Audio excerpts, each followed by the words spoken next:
It's been a while since we visited Poisson. Maybe we should head over and have a look around.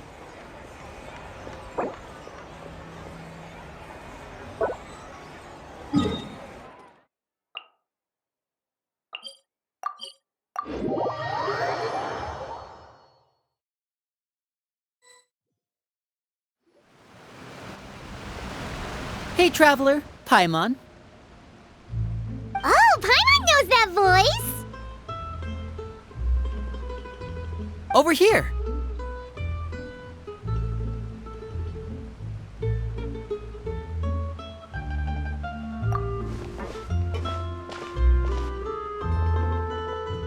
To borrow one of the more popular turns of phrase at the moment, this appears to be quite the fated reunion.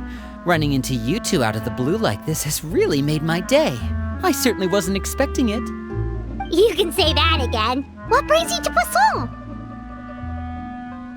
Wait, Paimon's got it! You must be here for one of your magic shows, right? Actually, we've run into a bit of trouble on the home front, so Father arranged for us to stay in Poisson for the time being. Oh, are Lynette and Fremine here too? Yep, along with most of the other members of the House of the Hearth. You may have noticed Poisson seems a bit more crowded than usual. So you're saying nearly the entire organization has moved to Poisson? Sounds like you've run into way more than just a bit of trouble. What's really going on? Well... Since the two of you are so curious, perhaps I can fill in the gaps. You scared Paimon half to death! Father, you're here. You know... On second thought, maybe we don't need to know. It's all probably super confidential House of the Hearth stuff, right? We totally weren't trying to pry or anything. No need to be nervous. I could sense your genuine concern from your conversation just now. Of course, I can also understand your confusion. Sending so many Fatui here to Poisson, it's only natural that some might suspect an ulterior motive to be involved. I understand. I'm well aware you've had your fair share of confrontations with the Fatui in the past, and I can't exactly guarantee that we'll remain on good terms in the future. As for right now, however, I would say we have little reason to be at odds, wouldn't you agree? The House of the Hearth could stand to be more open with those who have worked so closely with us in the past. As for the issue at hand, well, it hardly relates to any ulterior motive. To be frank, it all stems from a certain rumor circulating around the House of the Hearth. It's an internal matter. What sort of rumor? A rumor that a certain phantom child is hiding away in the House of the Hearth. A phantom child? Ooh, just hearing the name is giving Paimon the creeps. A spirit that should have long ceased to exist is lurking in the shadows of the House of the Hearth. So I decided to bring the children to Poisson before continuing to investigate the situation. I expect I should be able to track down the spirit fairly quickly. After that, it's just a matter of resolving the situation, if you will. It shouldn't be much trouble at all. If you're curious, or if you still have some concerns, it might be advisable to stick around for a few days. I'm sure the children would be exceedingly pleased to welcome some visitors. Lenny, I'll leave you to entertain our guests. I have some matters to attend to. Of course, Father.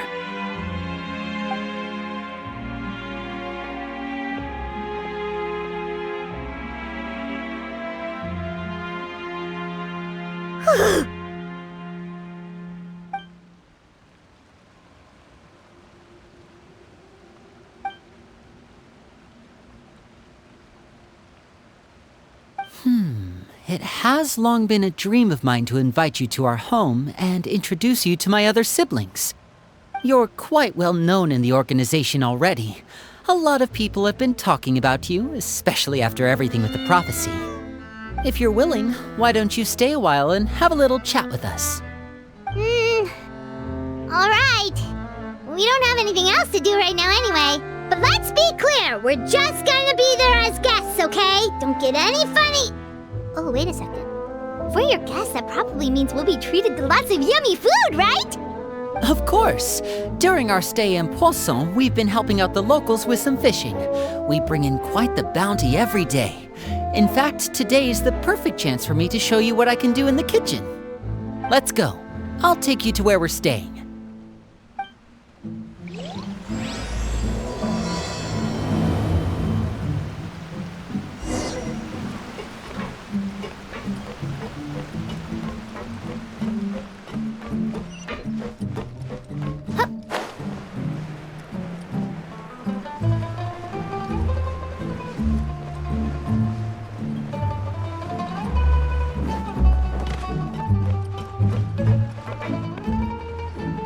We rented this house from one of the locals to use as a temporary base.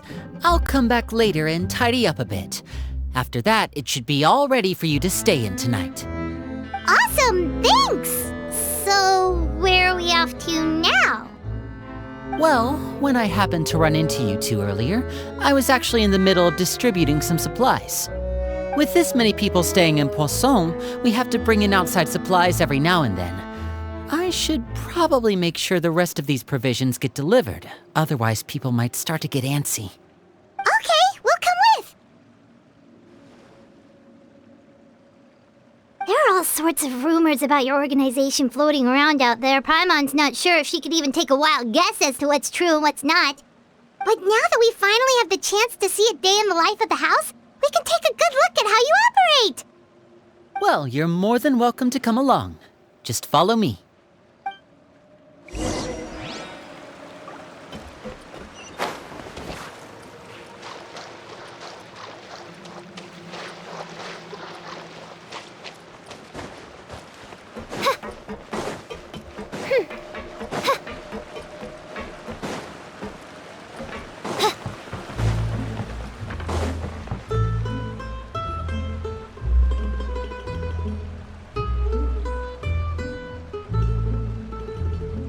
Linny! You're finally here! The supplies. I'm assuming you've... Brought them with me? Yep, here you go. Hello? Something caught your eye? It's the Traveler and Paimon! No way! Come here, everyone! Hurry! The Traveler and Paimon are here!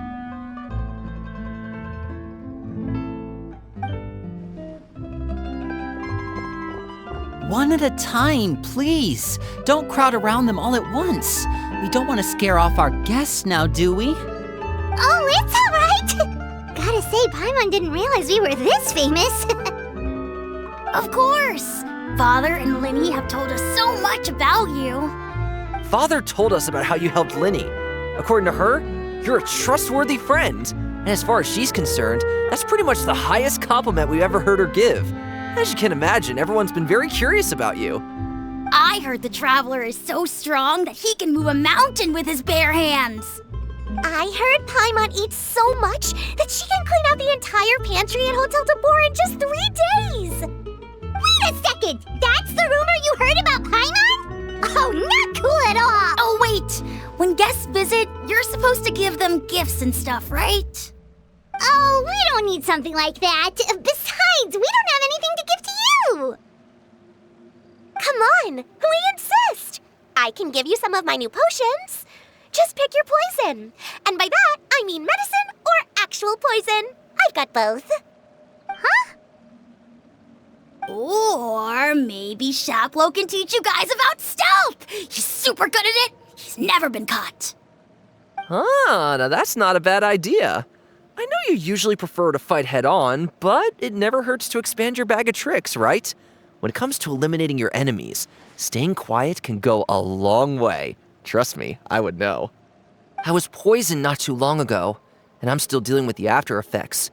So I'm not quite as good as I was before, but I can still give you some pointers. Wait, when you said gifts, Paimon didn't think you meant poison and stealth tactics. But those are the best things we can give you. You don't like them? Ooh, how about this? Tell me the name of someone who really annoys you, and we'll teach him a lesson for you. All right, Fold, Selwar. I think that's enough suggestions for now. When it comes to being a good host, it's the thought that counts. You don't need a physical gift to make our guests happy. In fact, pestering them with suggestion after suggestion might make them more annoyed than anything. I would say your enthusiasm has certainly gotten across. Really? Awesome! It's been so long since we have had guests to play with. If there's anything you need, just let us know. Yeah, especially if it's poison or something. I've got all sorts of potions for that. Well, we'll talk to you all later.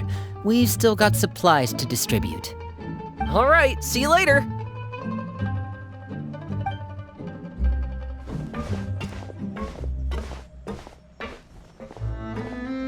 Bye!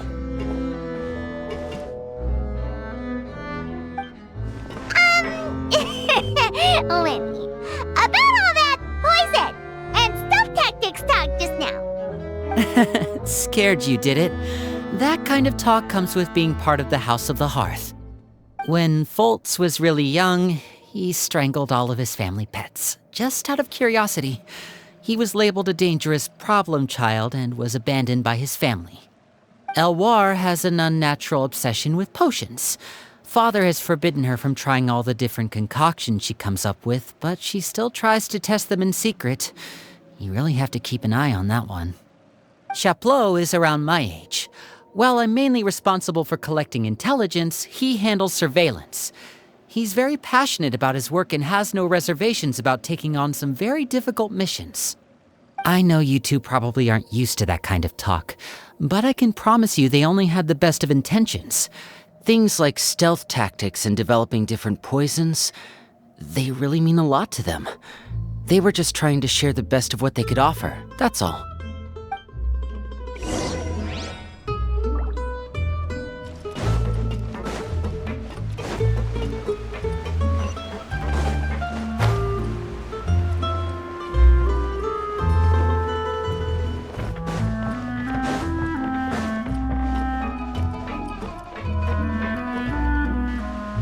Filial, supplies are here. Thanks. And who are these two? Outsiders? Allow me to introduce you. This is the Traveler and Paimon. Oh, you're the famous duo I've been hearing so much about. It's nice to meet you. I heard you've traveled to all sorts of places. Is that true? Of course, we're making our way all across to that. Oh, good for you. You must be pretty familiar with Fontaine by now, then. Have you seen the new opera that started running recently? I think it's called... The 4,000 Thieves? Oh, this is the first we've heard of it.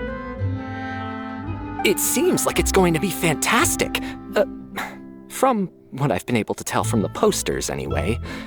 You should definitely check it out if you have the time.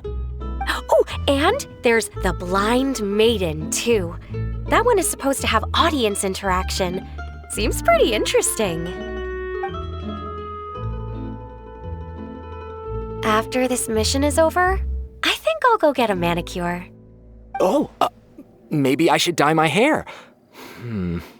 Wonder how much it'll cost. Is it just Paimon, or do these two seem much easier to get along with than the others? Looks like the House of the Hearth has some normal members after all. I heard that. Oh! Oops. I'm guessing you're referring to Foltz and the others? Yeah, we're definitely not all like them. I bet those crazies are practically foaming at the mouth right now.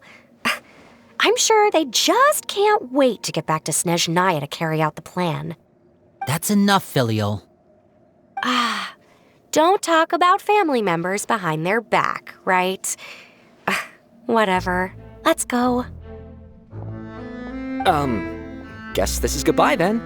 If you ever have some time, we should go see the opera together.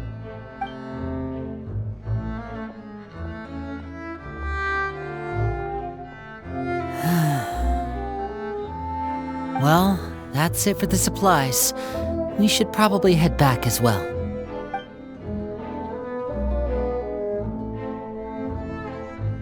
Well, they didn't seem too happy with each other.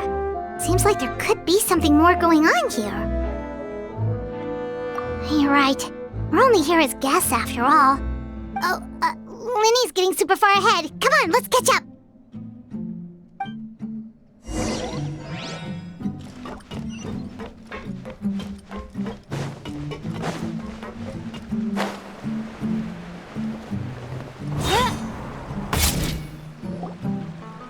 So, what do you think of the members you've met so far? Well, Father is always encouraging us to be strong-willed and independent. So if there's one thing we've got, it's people who aren't afraid to speak their mind. Well, I should probably get cooking. Wanna join? Of course! Then let's head out and... Fremine? What are you doing here?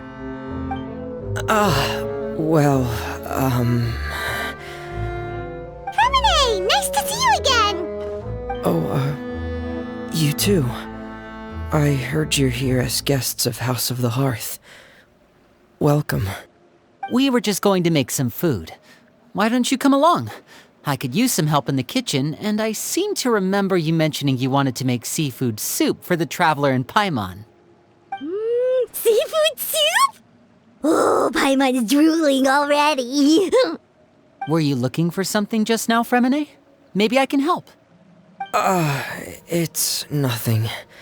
I just wanted to see if there were any extra supplies. Yeah, we've got some left over. What do you need? Some food and water, and some clean cloth, if possible. No problem. Give me a second here. Food, water... Wait a minute. What do you need all of those for? You're not on any missions as far as I'm aware, and you were just going to come eat with us. So what's this all about?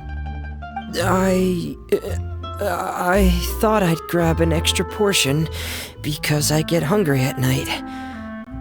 Could be because I'm growing, you know, and... Fremine, you remember what I told you? You're not like me. Your lying skills still need some work. Tell me what's going on. Is it really bad enough that you have to keep it from your own brother? Maybe it'll be better if we gave them some space.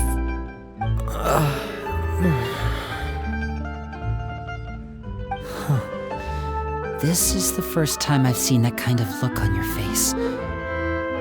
Whatever happened, does it have something to do with Father? Yes. Just follow me.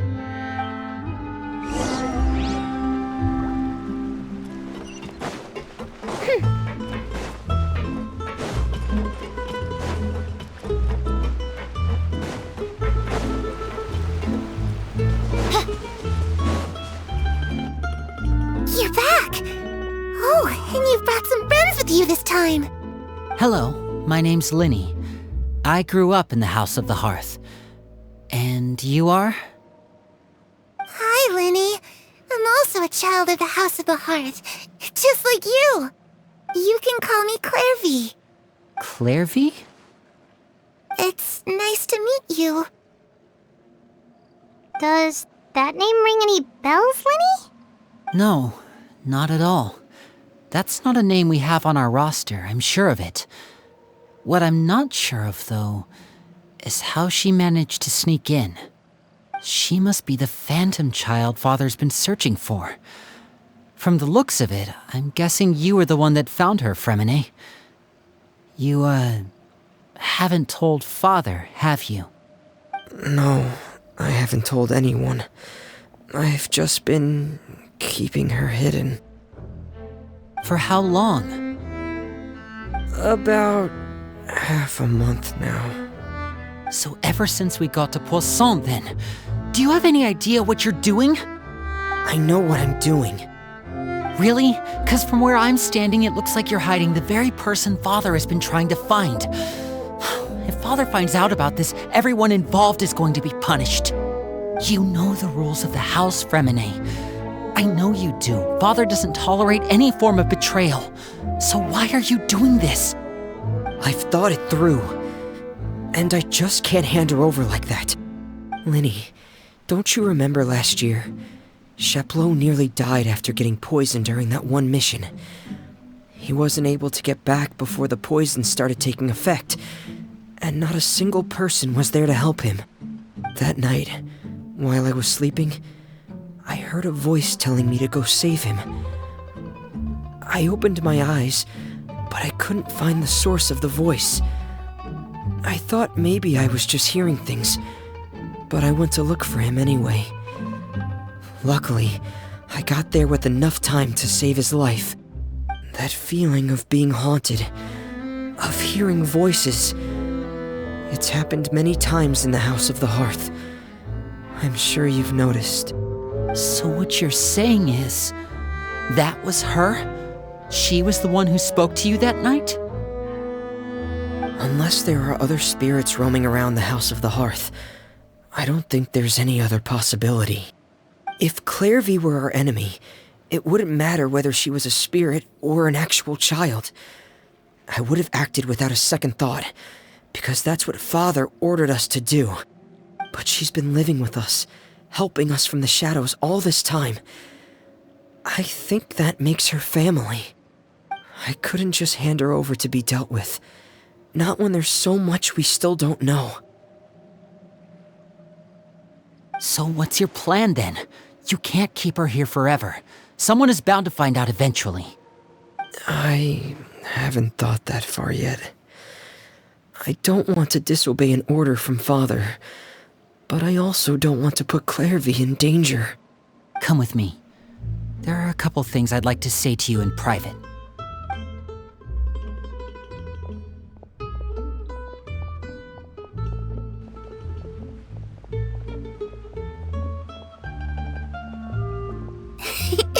Those two sure care a lot about each other. Well, they got a funny way of showing it.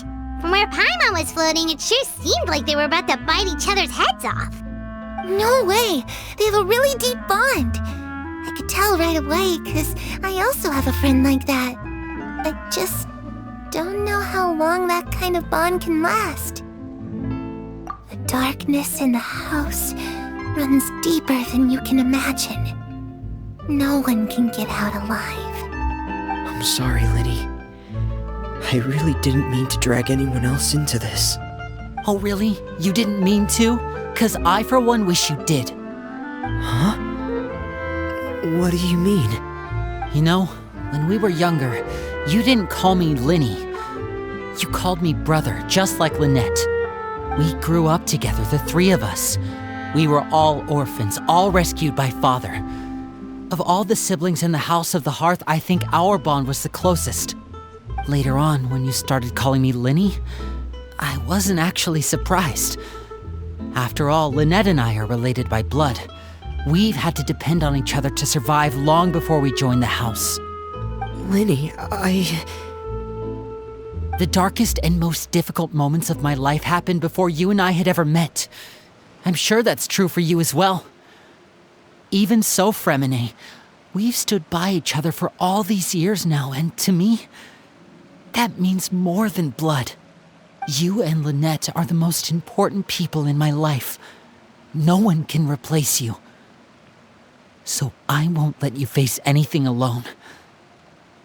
Not if I can help it. Oh, looks like things are getting kinda heated between Linny and Fremine. Maybe we should go check on them. Oh, it's raining. I should put my clothes away.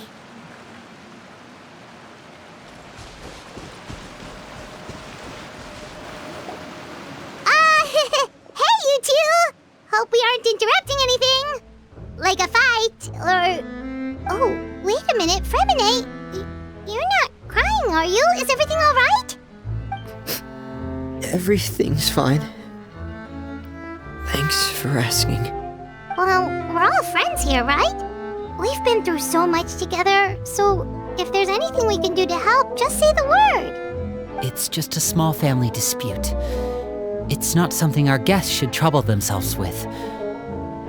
In fact, it might be better if your stay ended here. What are you getting at, Traveler? When guests are around, families are often on their best behavior. And any disputes are less likely to escalate. That's what you're trying to say, isn't it?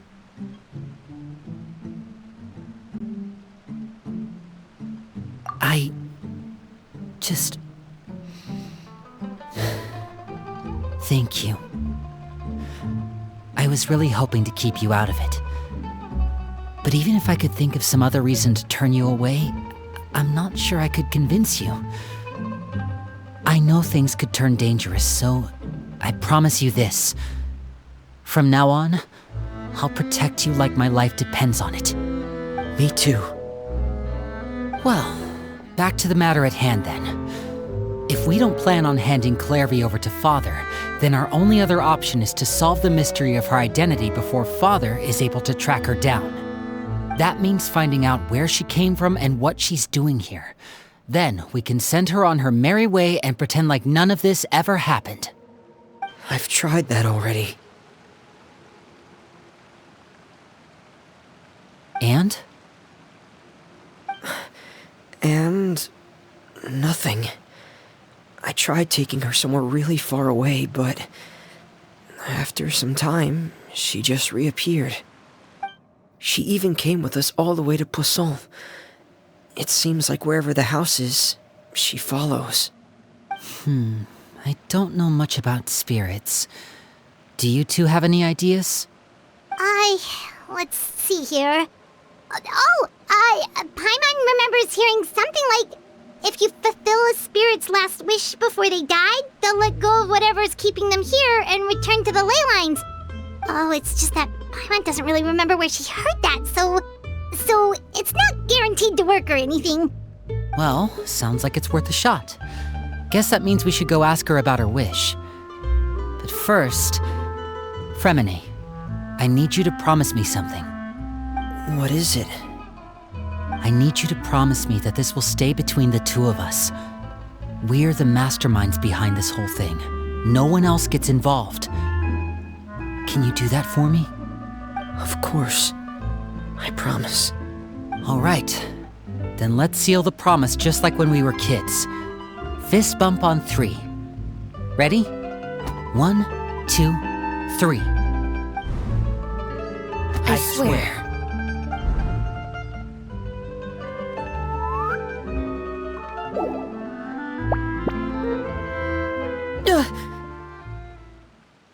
Whoa! Lynette! But what a surprise! What brings you here, dear sister? And, when exactly did you get here?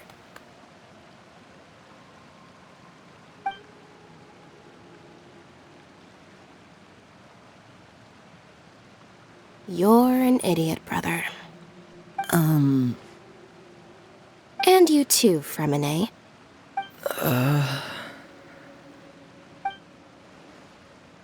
You 3, Traveler. And you 4, Paimon. Wait, what did we do? I've seen Clarevy around the House of the Hearth before. I hadn't seen her in Poisson, so I figured she must not have come with us. But it turns out, you were just hiding her. I heard you talking about your plan. Rather than steering clear of the situation, I'd rather fully join in.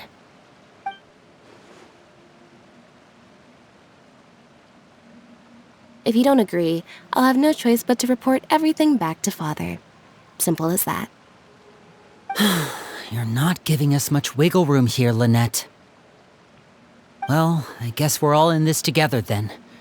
After we talk to Clarevy, we'll figure out our next move. There's no time to lose. Let's go.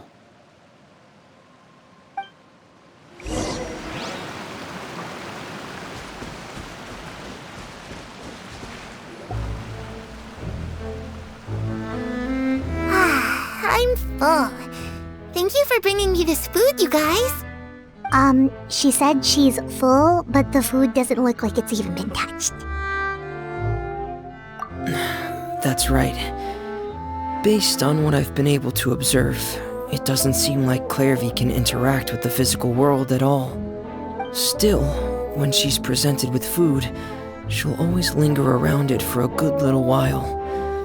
Maybe, in her mind, she really is eating those things. Does she know that she has already passed away? I've tried to ask her, but she didn't answer. My guess is that she's just as confused as we are. Or maybe she couldn't understand the question at all. Clairvy, if you've got some time, I'd like to ask you a few questions. Sure.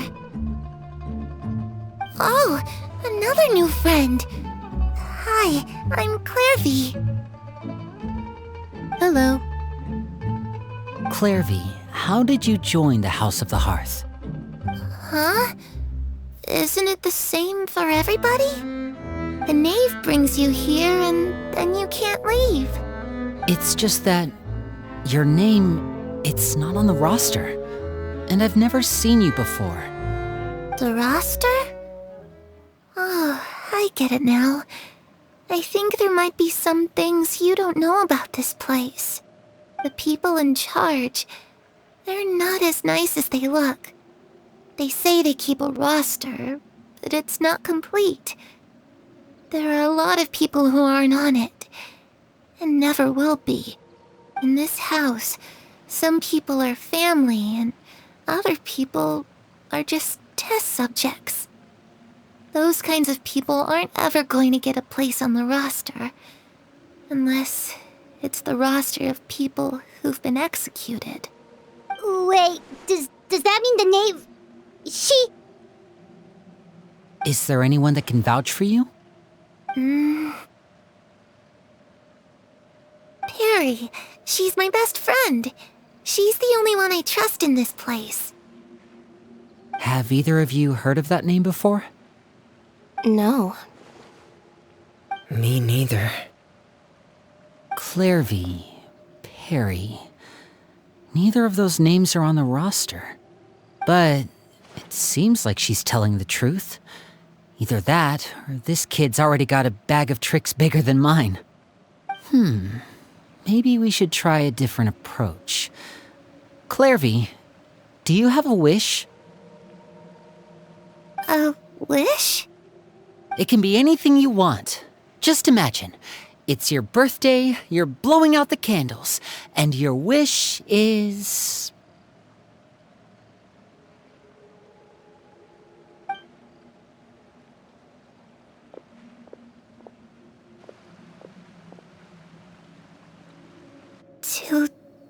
To go outside, where the sun can find me. That's... it? Well, that sounds easy enough. The darkness in the house runs deeper than you can imagine. No one can get out alive.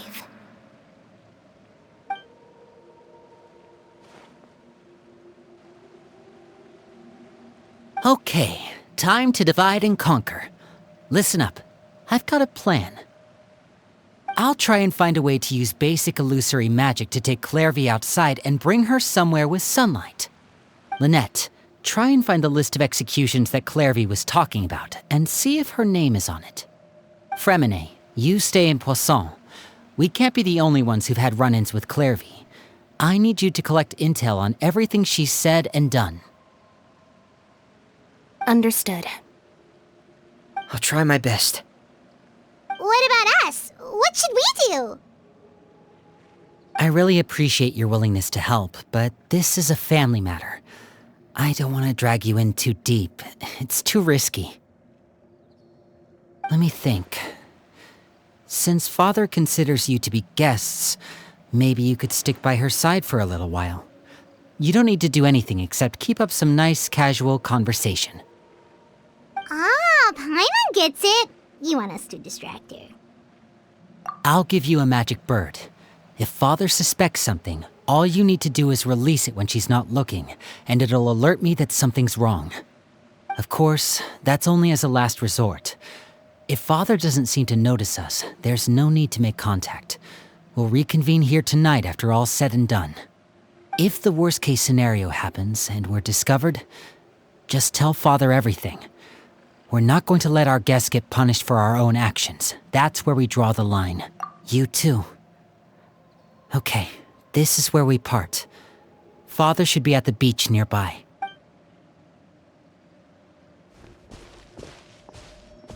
I really hope this goes well.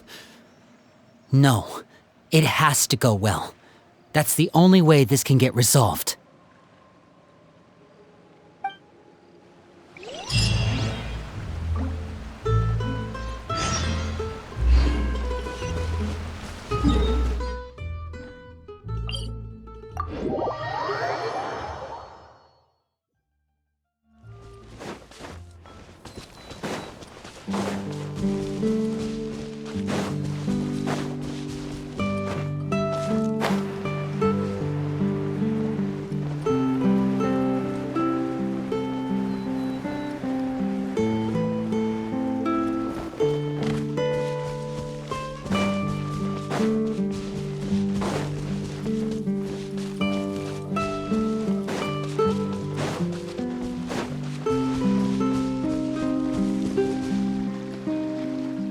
It's the Knave!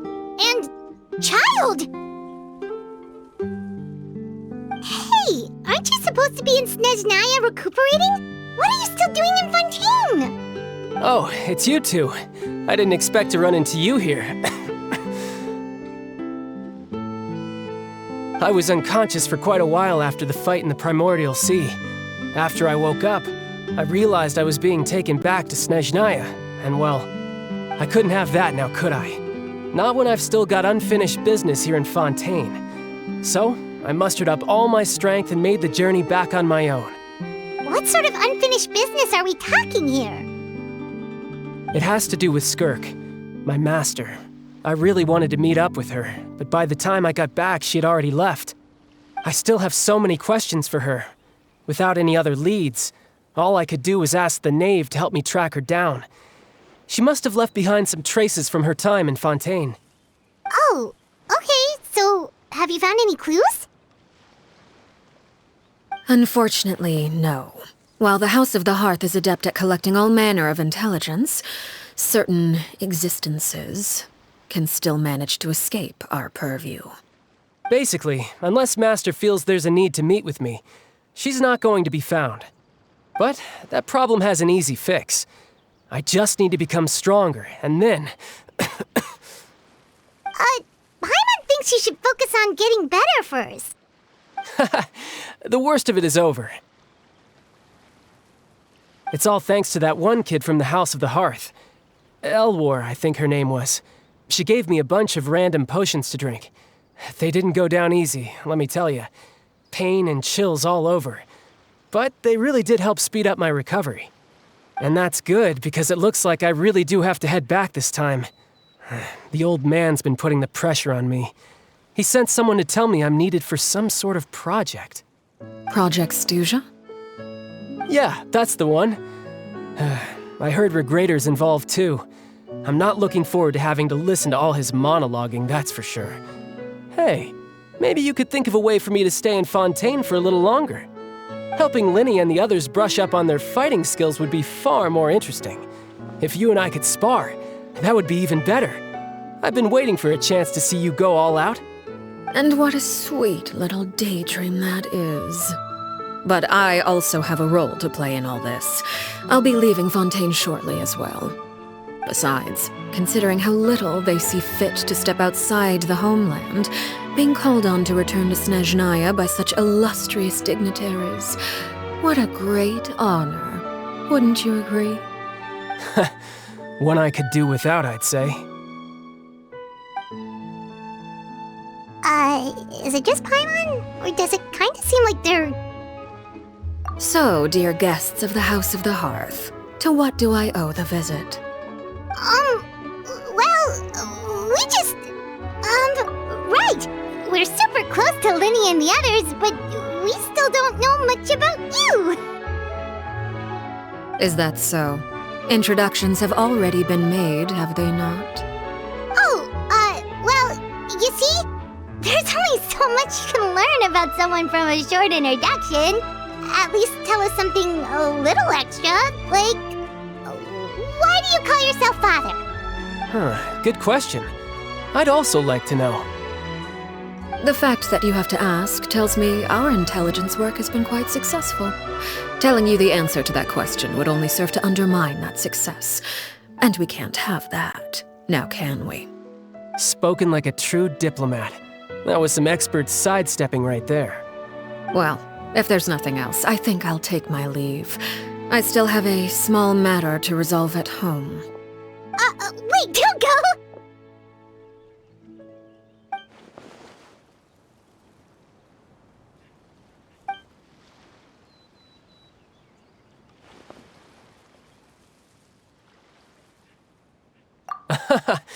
I'd also like to hear the answer to this. I've met some of the members of your organization, and they all seemed like really good kids. They actually reminded me of Tonya and Tusser. Which, by the way, if you ever betray them, I'm just letting you know, I won't let you off easy. And why would I betray them?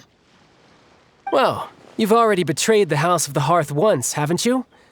At least, that's what I heard.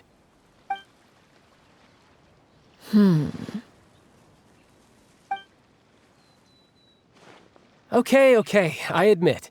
That's just what the old man told me. The rooster, I mean.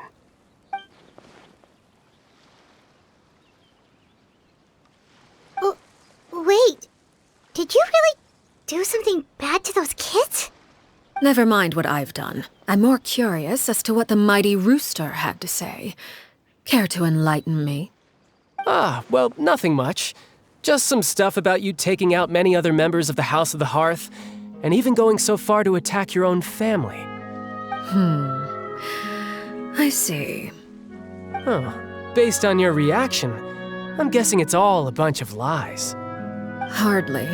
I don't appreciate his particular turns of phrase, but I suppose he didn't say anything untrue.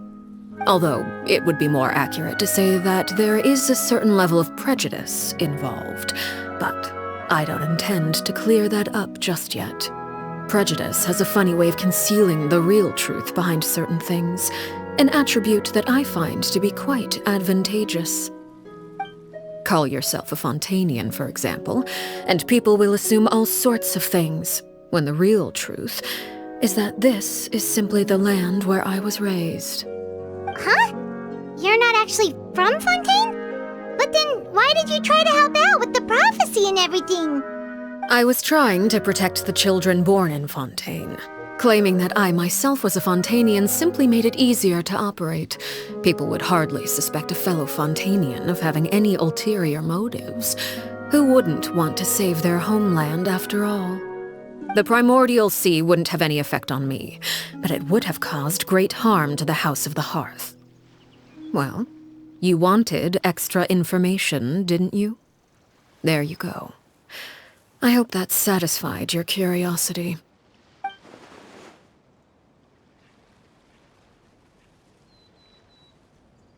So, you stayed in Fontaine for the kids. I guess I was wrong to believe you'd betray them. Apologies. Looks like I was holding on to some prejudices myself. Good. Like I said, I like it when others have misconceptions of me. Actually, while I was recuperating at the House of the Hearth, there was something else that really caught my attention. I heard that members always resolve disputes and arguments with a friendly spar, and the loser has to back down. Seems pretty cool if you ask me.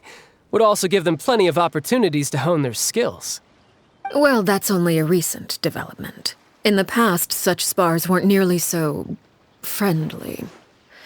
The losing party would lose everything, including their life. They were that high stakes? Whew, at least that's not a thing anymore. Well, the current atmosphere's not half bad. I'm a bit jealous, actually. You've got so many family members around you, and you even get to live with them. Having a lot of family around means dealing with a considerable amount of bickering and scheming. Once Tonya and Tusser enter their rebellious phase, I'm sure you'll understand. Just imagine. Tusser becomes obsessed with plucking out strands from the rooster's mustache, or Tonya decides to dye her hair 42 different colors. Okay. I get the picture.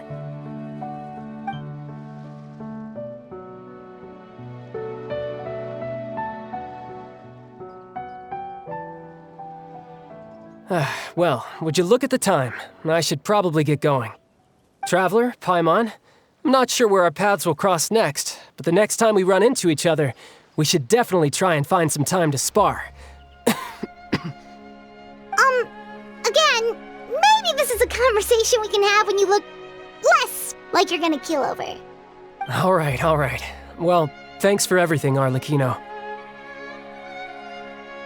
No thanks necessary. You also played a part in obtaining the Gnosis. I would say we can call ourselves even. I like the sound of that. Well, I'm off. See you all some other time. We should probably get going too. Do you want to head back with us? Oh? You want me to leave so soon? Oh, well, you see, I'm rather enjoying the evening breeze. If you don't mind, I think I'll stick around for a bit. I have some things to think about. Apologies for not attending to you like a proper host. Please forgive this slight. I do hope you'll have a pleasant stay. We managed to keep her distracted until nightfall. Good thing Child was there to keep the conversation going. You don't think she suspected anything, do you? Oh, I wonder if Liddy ran into any issues. Let's hurry back and see how everything went.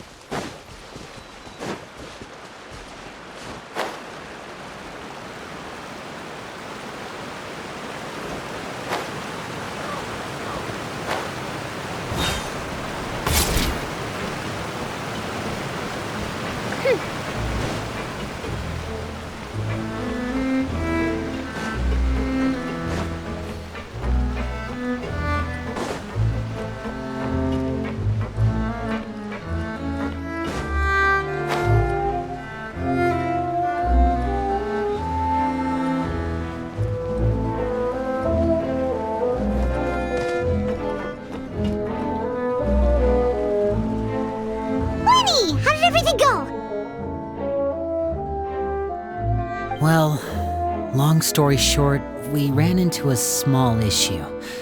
Clairvy can't go into the sunlight. Everything was fine at first. She followed me up to the surface just like I told her.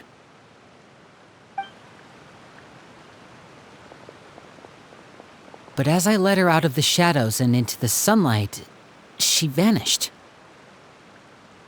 I turned around and there she was, standing at the edge of the shadows, silently watching me. Huh. Maybe she's afraid of sunlight, or...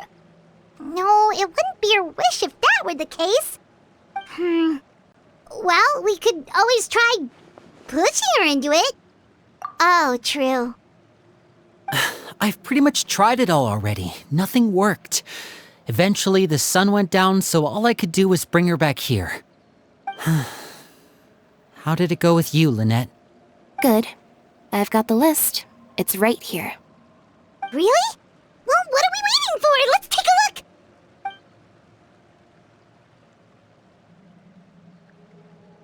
Oh, that's a lot of pages. Oh, it's gonna take forever to get through it all. We can each take a section. Here. La Pouillade, L'Endroit, Chambel, Horaire.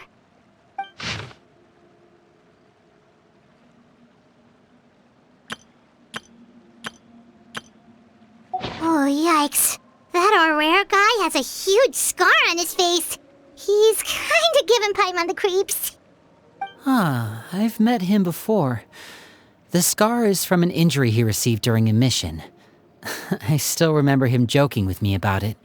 He said any future lover would take one look at him and then lose all interest. Did he say anything else? Well, I asked if there was someone he was interested in. He said no, and that's where our conversation ended. It was only later that I learned he really did have someone he liked. He risked everything to escape so he could be with her, but it didn't work. One day, Father asked to see him, and, well, I never saw him again after that. Wait, so that means the Knave, It may seem cruel, but it's just one of the rules of the house. Betrayal is not to be taken lightly. We know too many secrets to come and go as we please. So, if you do try to leave, you pay with your life.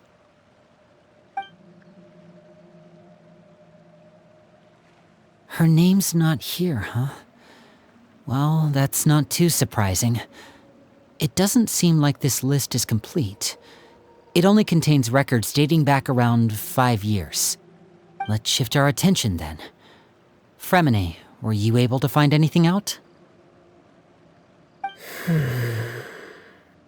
Fremine. Sorry. I was thinking about something.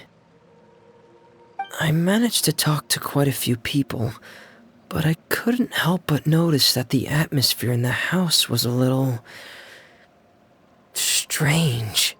Strange? Yeah, I mean, I know there have been arguments in the past, times when people haven't gotten along. Chaplot and Filiol are a good example of that. Oh, those are two of the people that we met while delivering supplies. Paimon can see how they might not get along. They had very different vibes, and their, interests seem to be pretty different as well. That's to be expected, actually. Father brought us all here, shared her knowledge with us, taught us how to fight. That's one thing we all share. But that's also where the similarities end. Not all of us feel the same desire to stay here. As members of the House of the Hearth, we're also considered part of the Fatui. And to a lot of people, that's an identity they never asked for. Certain members get older and realize they want something else for themselves. But considering the rules of the house, most people would never say that out loud. People like Chaplot and Foltz are loyal to Father and her vision. They're proud to be part of the Fatui. Filiol and Nantoy, on the other hand, well, they aren't quite as enthusiastic. These kinds of conflicts have always been there. It's not like Father is in the dark about any of this. Well, that's true. But it just feels like things have gotten worse lately. Filiol and the others, it seemed like they were meeting in secret to talk about something. I can't say for sure, but I think they've met Clairvy. You think she's been inciting them to act out? No, not exactly. But I wouldn't be surprised if she said something to them about the darkness in the house and how deep it runs.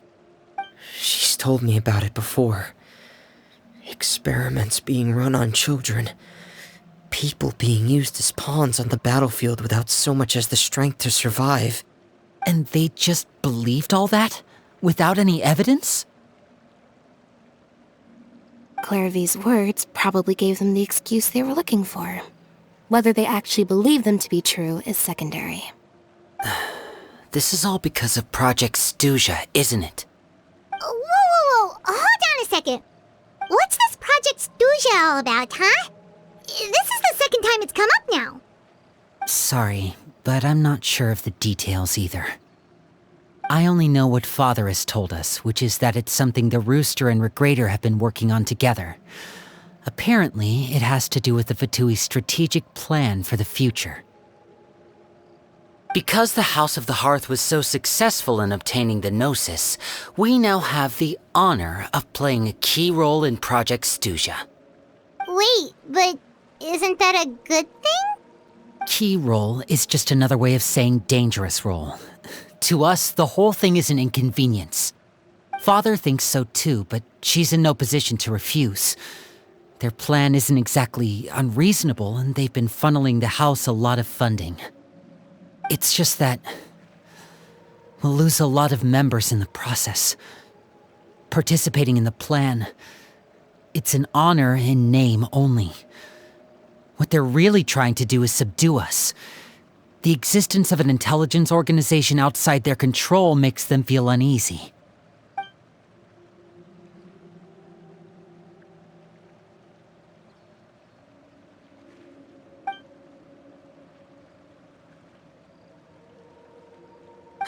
Super complicated top secret Fatui business aside, what does all of this have to do with the conflicts you were talking about earlier? Paimon doesn't get the connection.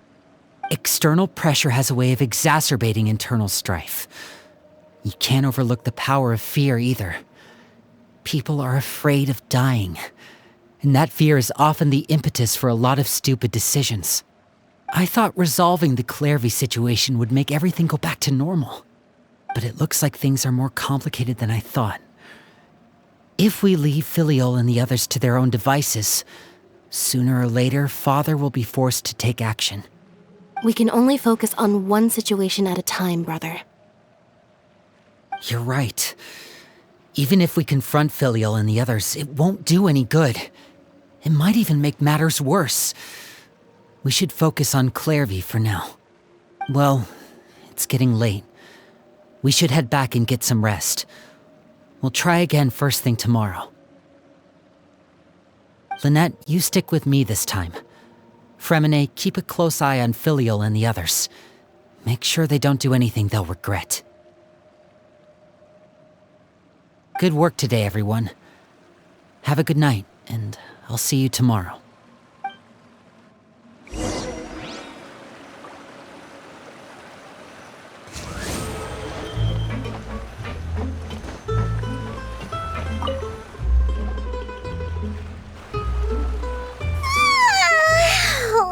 I was looking forward to an early night, but she can't sleep at all.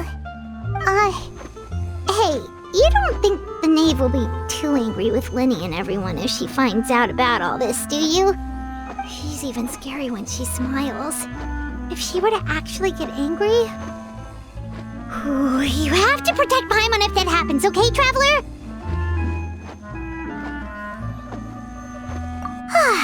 Trust is ever, Traveler. Look over there!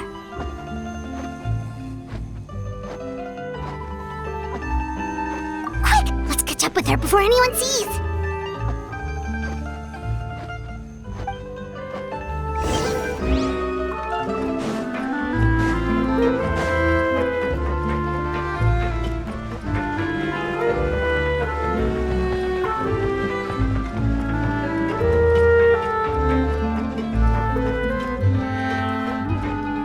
Over there!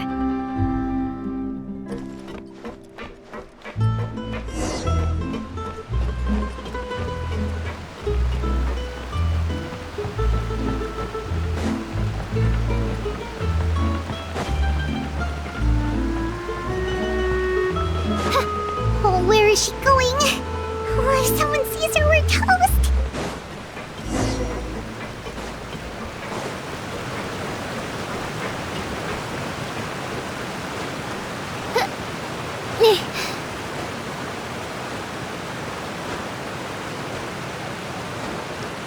Oh, look! She stopped!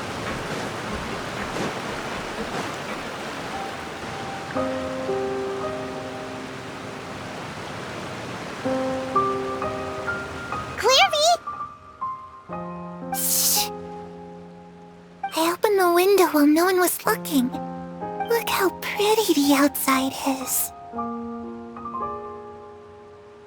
If only I could have more than this. You probably think I'm being silly, huh? All this hopeless resisting. It's better to dream of what I could have than try to make it a reality, right? Please, help us get on the same page here, Clairvy. We need you to tell us what you know. Can you do that? Sure. Although, after you hear all this, I think you might regret that decision. Everyone in this family is nothing more than a tool, something to be used and exploited.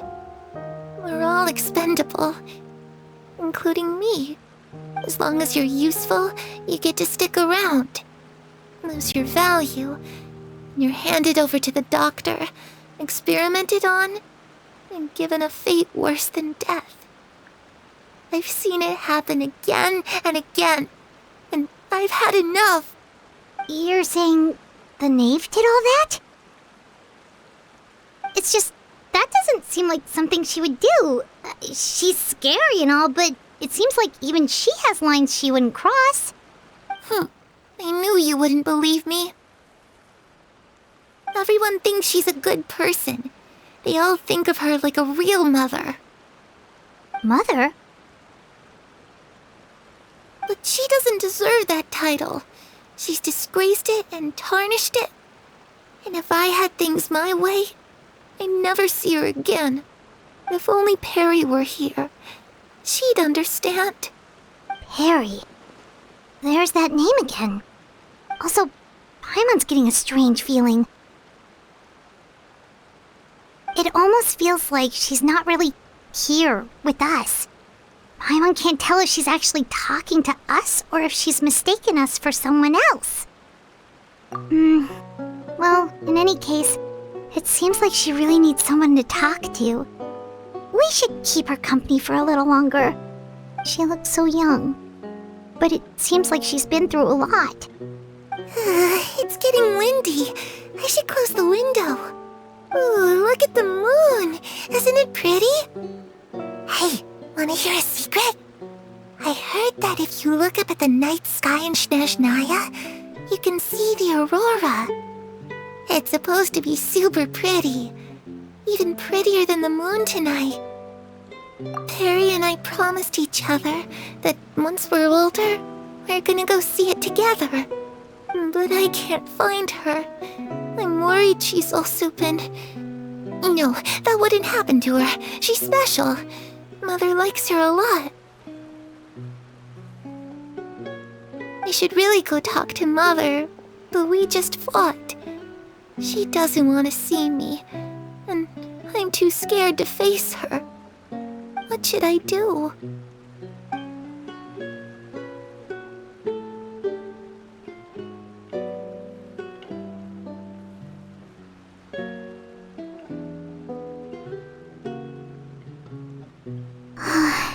Paimon really doesn't understand what's going on with her. Well, let's head back. We've got an early morning tomorrow.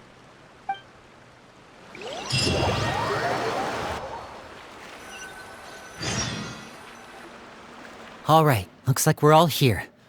Let's go ahead with the plan. Oh? What is it? What makes you ask that? Well, we kinda ran into Clairvy last night, and that's what she told us. We met the doctor back in Sumeru. He's super dangerous, and he's done all sorts of bad things. It's possible that Father and the doctor have had certain dealings, but I don't think Father would work with him. We're not really on the same side, so there's not a lot of trust between them. That doesn't exactly set the stage for a successful partnership. I did hear, though, that when Father first became a Harbinger, the doctor offered to work with the House of the Hearth. Father rejected most of his proposals, except for one. It had to do with some sort of secret experiment. Secret experiment? Could that be what Clairvy was talking about? I don't think so. I don't know any details about the experiment itself, but I do know it's an entirely independent operation. The doctor only proposed a direction for the research. That was the extent of his involvement. I still don't think that counts as working together. The details of the experiment are confidential, but complete records are kept on all participants. That doesn't seem to be the case with the situation Clairvy referred to. I know you don't agree with some of the Fatui's methods, and I'm not asking you to. But I am asking you to trust us on this. The House of the Hearth has its own principles. There are certain lines we're not willing to cross. All Alright, that's good to hear at least. Clairvy seems to think the Knave and the Doctor worked together to do something horrible. If that turned out to be true, Paimon doesn't know how he would even face you guys. It's just that it doesn't seem like Clairvy is lying either. The easiest thing to do would be just ask the Knave directly, but Paimon doesn't think she'd tell us. Father didn't come back last night. She's probably still near the shore. We'll be counting on you to distract her. Lynette, you're with me. Fremine, you know what to do. Be on your guard, everyone. All right, let's get to it.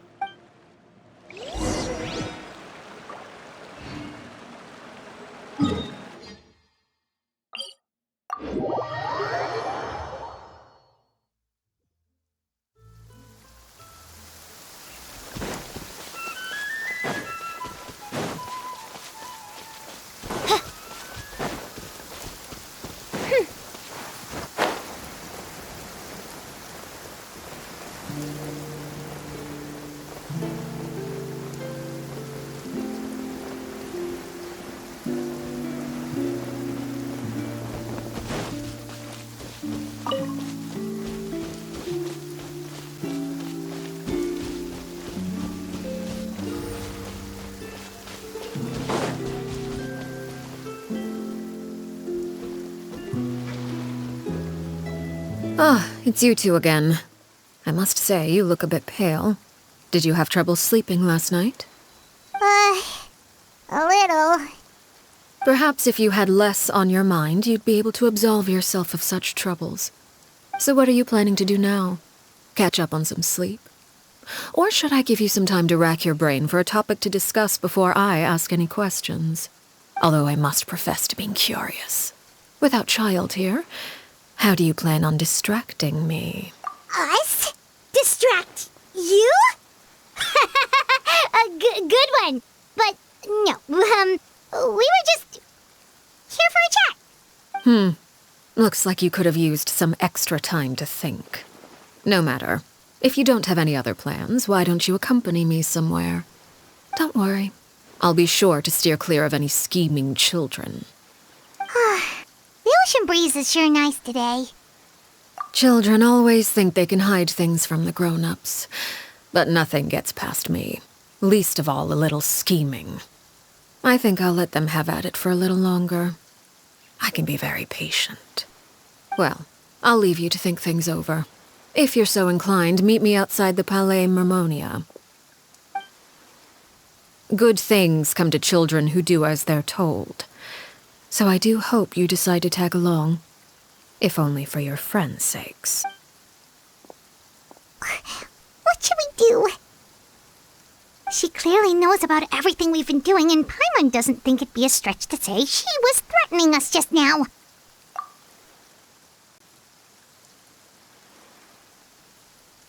Oh, good idea. Hopefully he sees it well, we should probably head to the Palais Mermonia. Paimon doesn't want to find out what happens if we don't show up. Based on what the Knave was saying just now, it sure didn't seem like it'd be anything good. Okay, then we probably shouldn't keep her waiting. It seems like Lynn and the others are on thin ice, so let's do our best to not get them in any more trouble.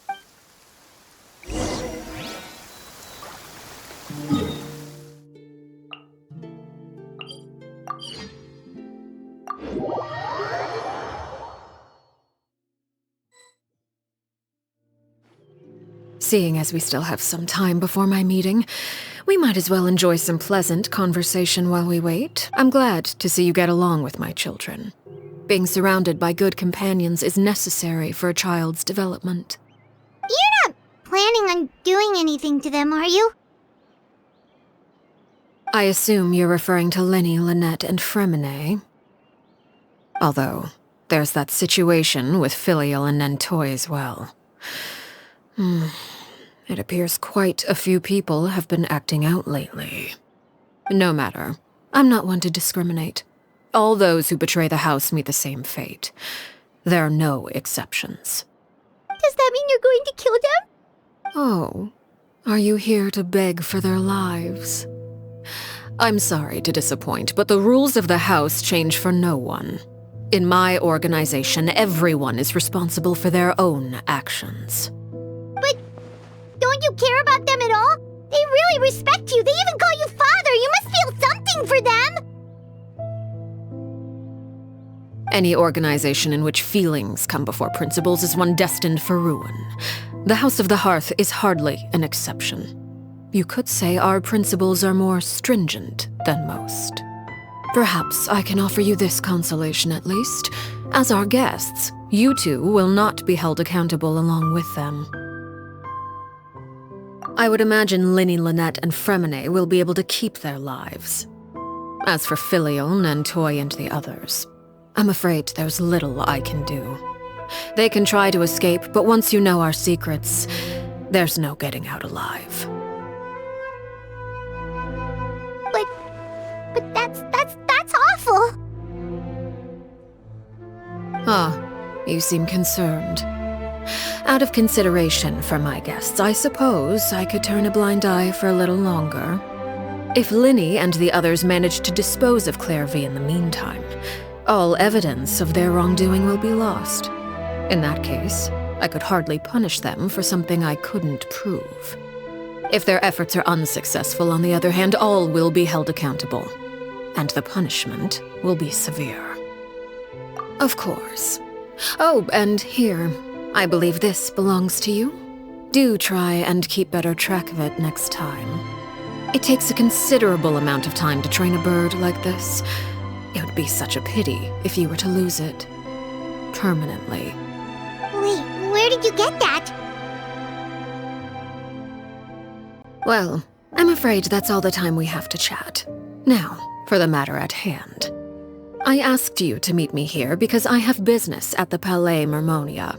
It has nothing to do with you, but I think it would be prudent for you to stick by my side for the time being. There will always be time later to run off and tell Linny what you've learned. Well, time to go. Looks like we wrapped things up just in time.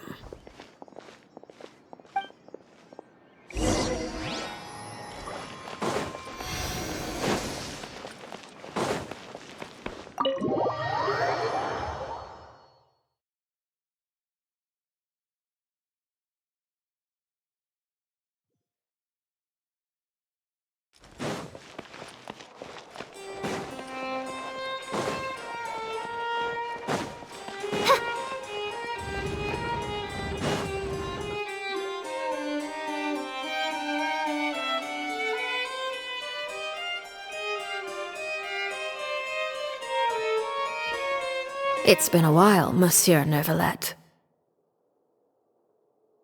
I must say, I wasn't expecting my meeting request to be approved quite so quickly.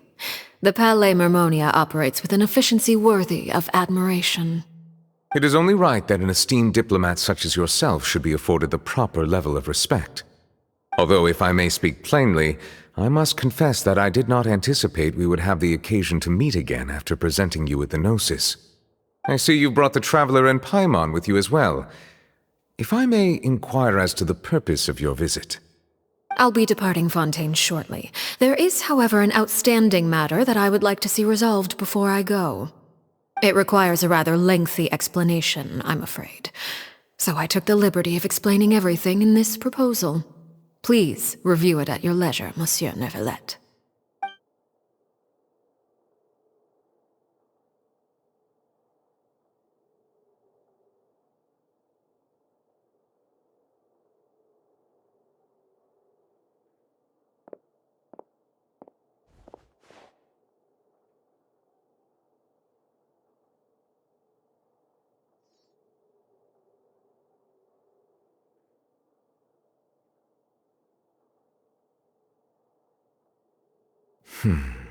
I understand your request. However, at the risk of causing offense, I must admit that I fail to see why you would wish for such a thing. I heard you have a certain fondness for water tasting, Monsieur Neuvillette, so allow me to use water as an analogy. A family is like a large body of water with countless rivers flowing in and out. As someone who watches over this system, I would hope that each river that flows from the source will eventually reach the ocean. Of course, objectively speaking, I know this is impossible. Most of the rivers will dry up along the way, disappearing into the ground and leaving nothing but a barren riverbed behind. Not all rivers are destined to reach the ocean, but I would not see their existence rendered meaningless. I believe the water that flows within them is simply meant for a different destination, like a field in need of irrigation. Or perhaps the glass of a certain water-tasting enthusiast. Did you get any of that, Traveler? Your words paint an optimistic picture indeed. Allow me to remind you, however, few among us are willing to sip from a glass filled with tainted water. It may have been tainted at one point in time, but not to worry. I'll make sure it's drained of all impurities and returned to its cleanest form.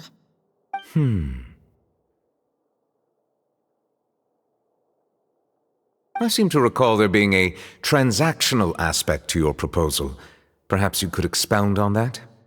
If you accept my proposal, Monsieur Neuvillette, I will gradually withdraw my forces from Fontaine.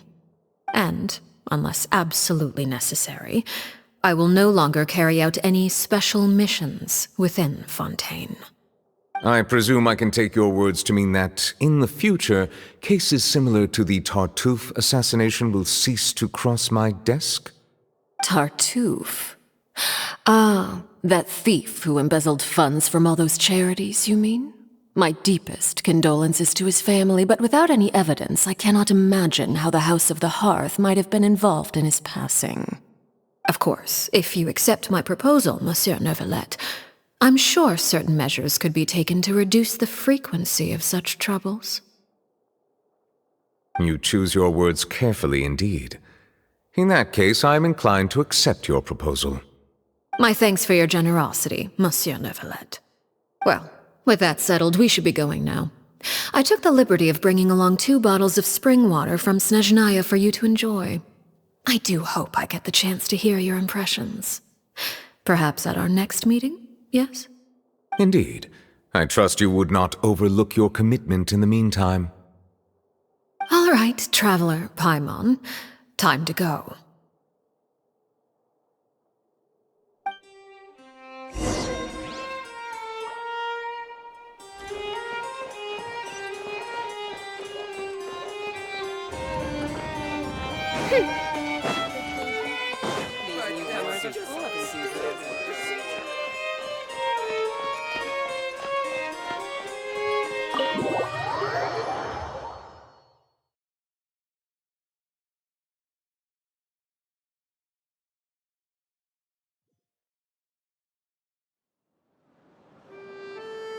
So, what exactly were you talking about back there?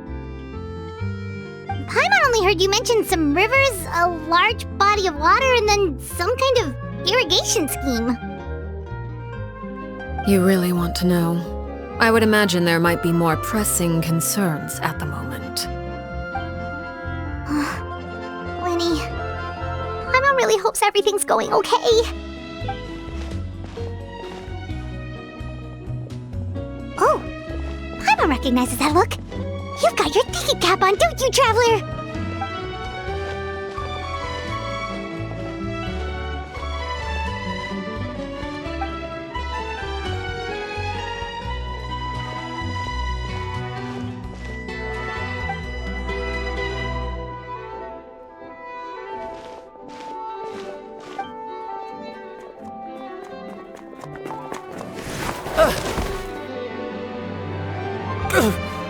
Oh, shoot. Are you alright? Oh, jeez. I'm so sorry. I was so focused on selling these papers, I wasn't looking where I was going. Well, let me make it up to you at least. Here, take this paper. On the house.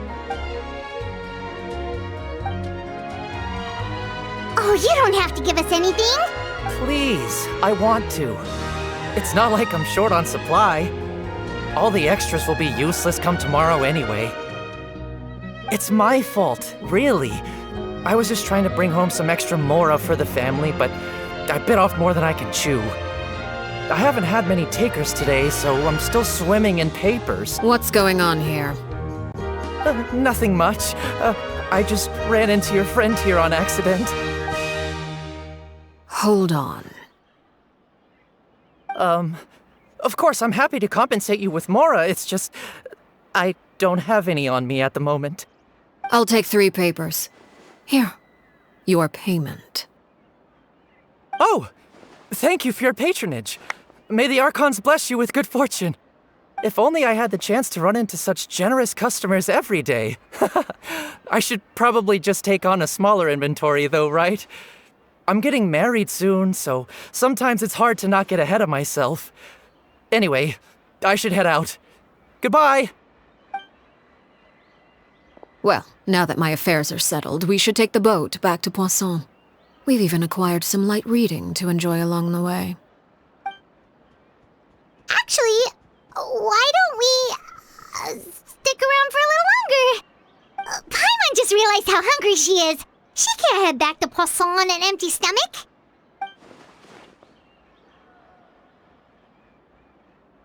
It appears you two are under the impression that delaying our return will somehow alter the situation in your favor. I'm sorry to ruin your fantasy, but your efforts are meaningless. That being said, I could be persuaded to give Linny some extra time. I just have one condition. If you agree to my request, I'll even answer some of your questions. You're quite curious about Clairvy, are you not? And my relationship to her.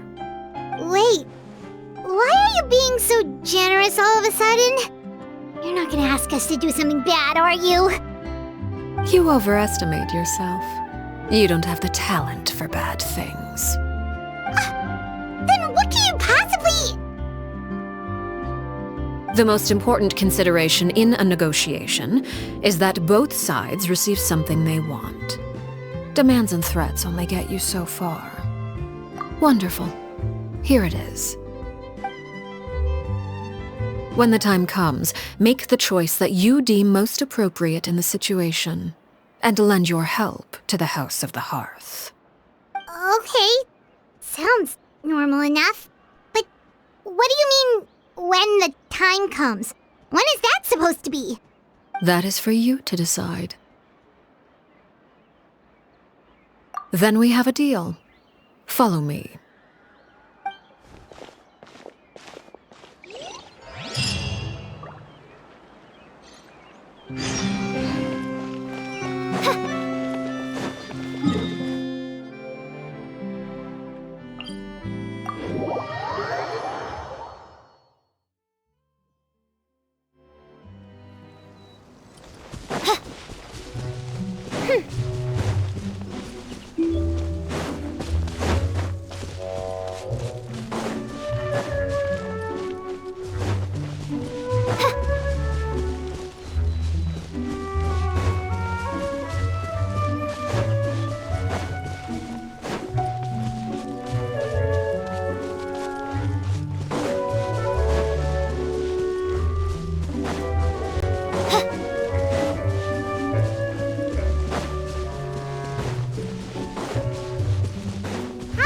Explore the area ahead of us later.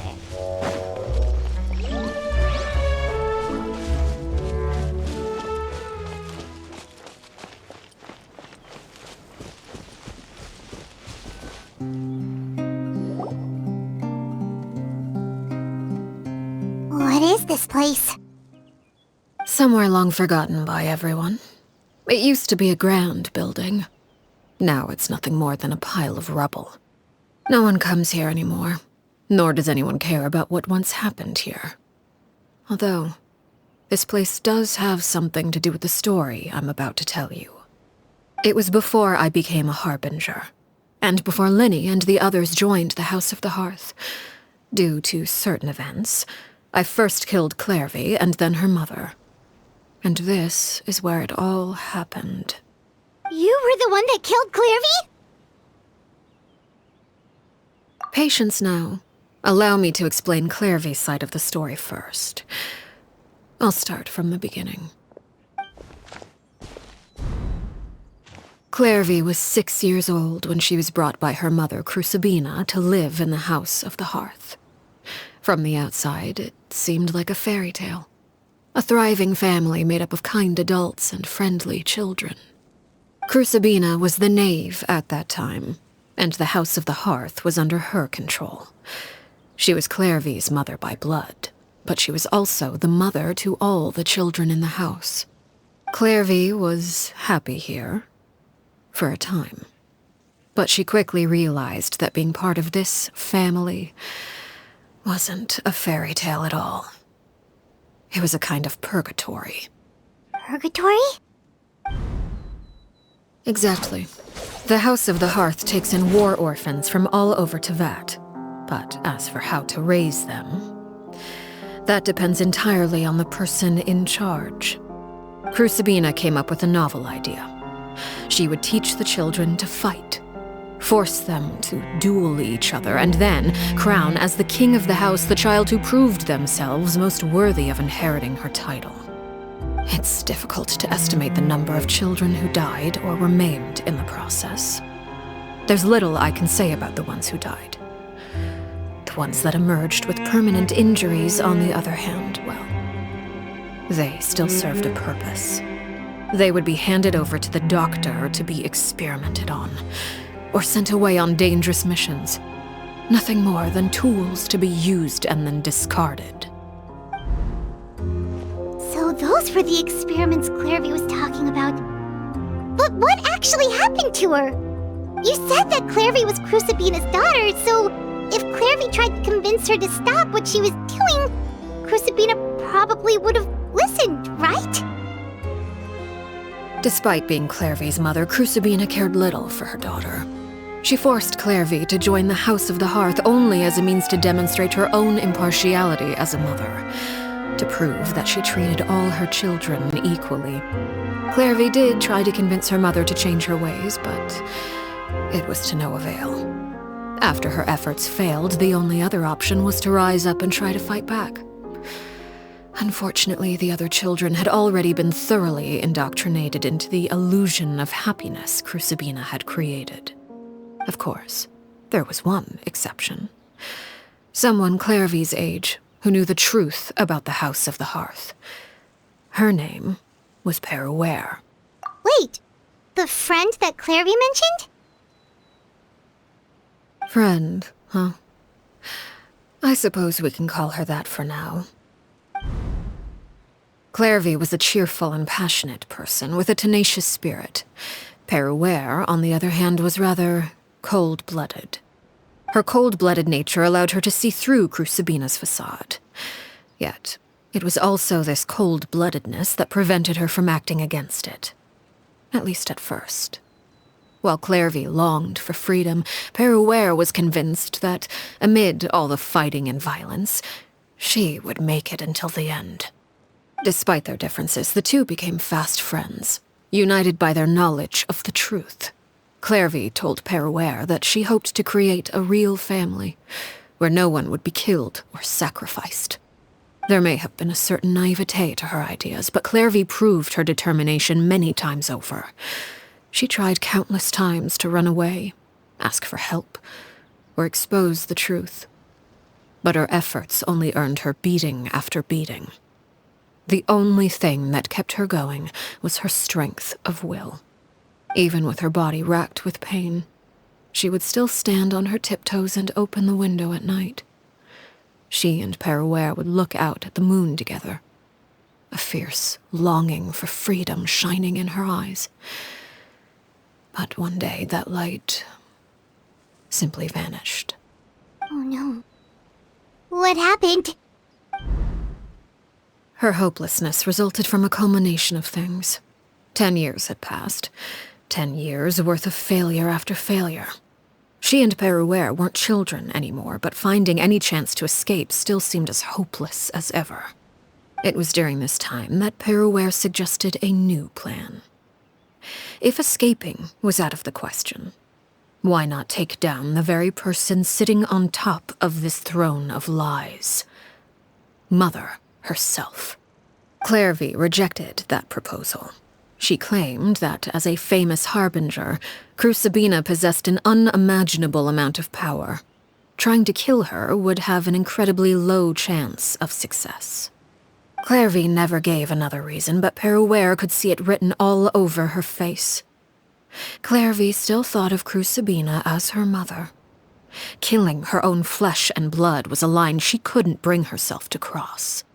If she couldn't escape and fight back, then only one option remained. Precisely. Death was the only way that she felt she could be free. It happened during a duel. When she arrived at the dueling ring that day, her partner turned out to be none other than Peruere, the very person that had stood by her side all those years. It was a fierce battle, but ultimately, Clairvy decided to let Peruere end her life. From that moment on, Peruere's journey was one written in flames. When the rain finally came and washed it all away, there she stood, the sole victor in Mother's endless game of slaughter, a trail of corpses strewn across her path to success. It was the very result she had predicted 10 years prior. Even then, she believed she would make it until the end. She wasn't surprised by the fact that she emerged as Mother's undisputed heir. Rather, her success left her with an inexplicable sense of restlessness. She was unsettled, and there was only one thing that could quell that sensation. Perhaps you two would like to take a guess as to what it was? Crucibina, you mean? But... Correct. This is the place where Peruere killed her best friend. A mere year later, this is also the place where she fought tooth and nail to kill the mother they shared. The moment she acted, any conception of what was right or wrong ceased to matter. It's one of the principles of the house. Only those who survive get to write the rules. Peruere won the battle, and became a Harbinger herself. After which Her Majesty, the Tsaritsa, bestowed upon her a new name. Arlechino. So the Perry Clairvy was talking about... It was you all along. You're Peruere. Arlechino is just a name you got later. I left that name behind long ago. I must say, hearing it now does bring back memories. After I defeated Crucibina, the moniker of Mother died with her. I chose to forego the title she called herself, and even chose to give up my own name. I rebuilt the House of the Hearth under a new identity. Not only as Arlechino, but as father. And that is where the story ends. Any more questions? Yeah. Based on what you just told us, Clairvy wasn't a little kid when she was killed. So the Clairvy we met... Was she really a spirit at all? I suppose you could call her an illusion born of flame. Her existence is like ashes to a fire. Something left over in the wake of blaze and ruin. You see, a certain power runs through my veins. It's not unlike a curse. My flames leave behind shadows of anything they consume. Of course, the chances of those shadows morphing into a sentient entity are exceedingly slim. Clairvy is a very special case. Clairvy died when she was 16 years old, but what emerged from the flames was her 6-year-old self. Her appearance wasn't the only thing affected. Most of her memories were lost to the blaze as well. Memory is a mysterious thing indeed. Losing a portion of your memories will alter your sense of self. Lose 10 years' worth, however, and it would be like living in the past. Like returning to a version of yourself that never grew up. No wonder Paimon got such a weird feeling when we were talking to her. Perhaps I should put it this way. Clairvy is someone trapped in time. It may seem like she exists with us in the present, but she truly lives in the confines of her own past. So if all of that is true, Then you must have known about Clairvy for a long time. Indeed. She's a rather volatile and unstable entity. Sometimes she would look after the children. She's even saved some of their lives. But other times, she would hide from me and become obsessed with revealing the truth about the house to anyone who will listen. Shadows don't have the capacity to learn or grow. Any new information they encounter is quickly forgotten over time. Your attempts to expose Clairvy to sunlight, they failed, yes? The reason is actually quite simple.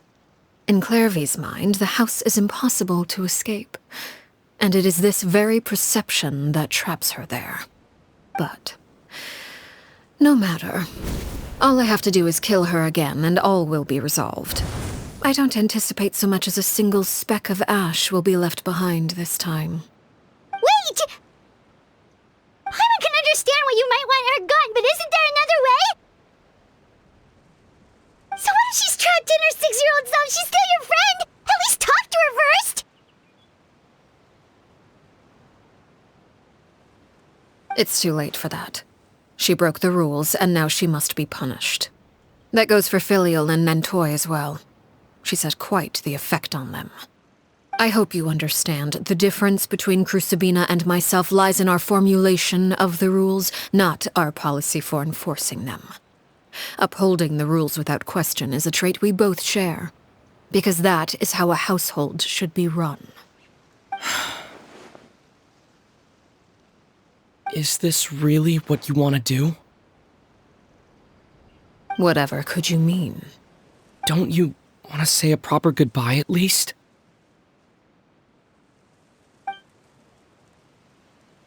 Whether as a killer or as a father, there are two things that must be avoided at all costs: anger and sorrow. Anger makes you impulsive. Sorrow causes you to waver. Well, it appears it's about time to proceed.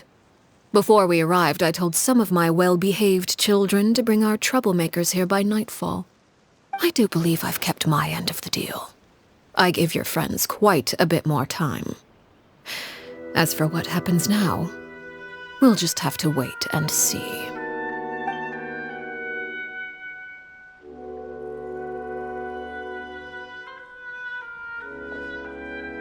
Here they are, Father. Oh, you gonna execute him? Seeing something like that would actually be a first for me. Winnie! I'm sorry. I heard about how you helped buy us more time. But I still failed. I couldn't find a way to fulfill her wish. Huh? Are you... Perry? Indeed, it's been a while, Clairvy. Perry! Shh, stay right there. I'm sorry to postpone our reunion, but first I believe certain scores need settling.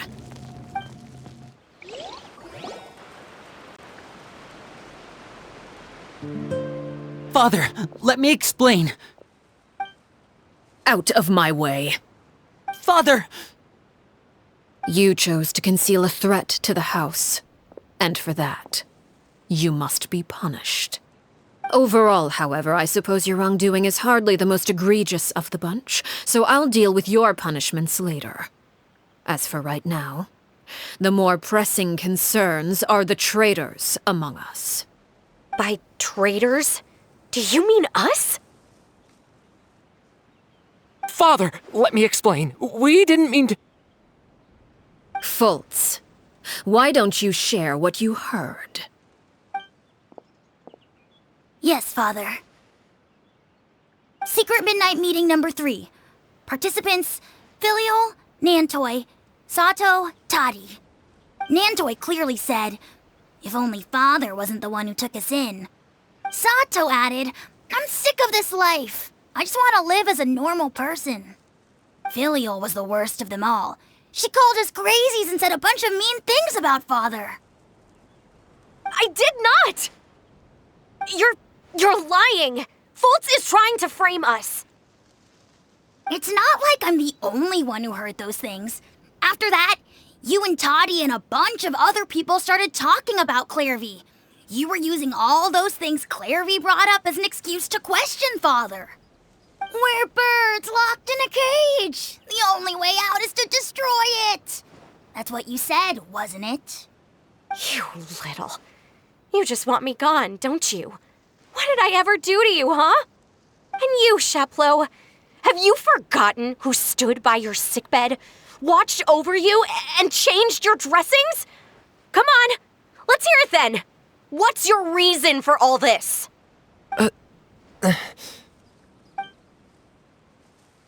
You're wrong, Filial. We don't want you to die. You're our family. Liar. You wouldn't be doing this if that were the case. So why? Why have you backed us into a corner? We all live in the House of the Hearth. You know the type of work we do, Filial. A single betrayal can cost dozens of us our lives. It's not like it's never happened before. That kind of thing is hard to forget. That's why the House of the Hearth cannot tolerate any form of betrayal. Ever since we came to Poisson, you've had 7 secret meetings. A lot of the things you talked about really crossed the line. You've been spying on us for half a month? Wait a second. Now that I think about it, the move to Poisson was just a way to make it easier to spy on us, wasn't it? Because we were all in one place. You've had this planned all along. Filial, Nantoy, I'm sorry. I owe you both my life. I owe Clairvy too. If it weren't for all your help after I got poisoned, I wouldn't be standing here today. If this were any other situation, I would do anything to repay that kindness, even if it cost me my life. But rules are rules. I'm sorry. My hands are tied. Why? Why? That's enough, Filial. We made a mistake, and we should own up to it. We broke the rules, plain and simple. And now we have to face the consequences. I'm sorry, Chapleau. Fultz. I'm sorry, Father. We accept our punishment. Chapleau, according to the rules of the House of the Hearth, how should these traitors be punished? All those who betray the house pay with their lives. And so it shall be.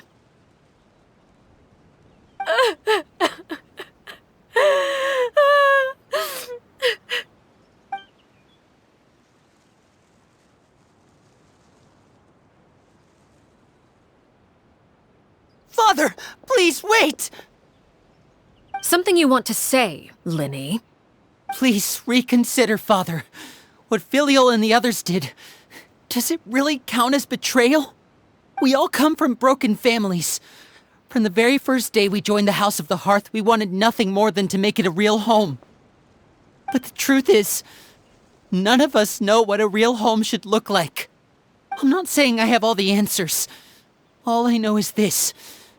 Killing Filial and the others may uphold the rules, but doing so will only bring us further away from being a real family than we've ever been. So please, Father, please reconsider. I agree with Linny. Father, please. Linny, you...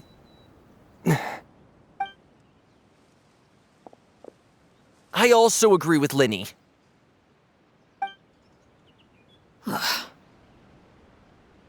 An order once given cannot be rescinded. However, given the extent of your determination, I suppose we shall have to go about this a different way. Draw your weapons and face me. Our weapons? Father, are you referring to a duel? Precisely. The rules of the house will not be altered. Traitors must be punished. However, Resolving disputes with a duel is also one of our rules, one that also applies to me. Demonstrate a sufficient showing of strength, and I shall offer a concession. Wait. Beat Father in a duel? Impossible. Father is way too strong, even for Lenny.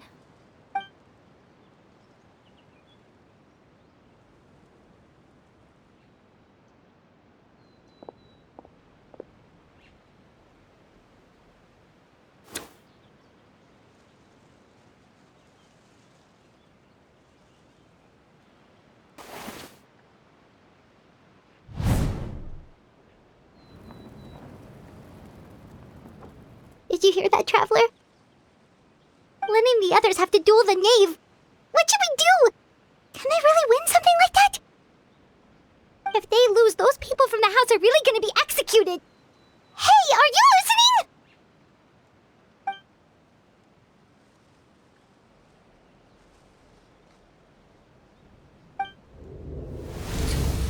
Don't you want to say a proper goodbye at least? Anger makes you impulsive. Sorrow causes you to waver.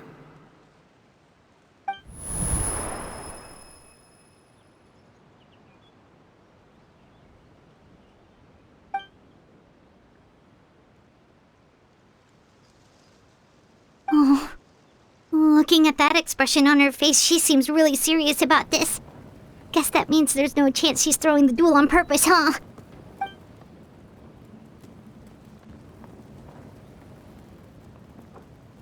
When guests are around, families are often on their best behavior.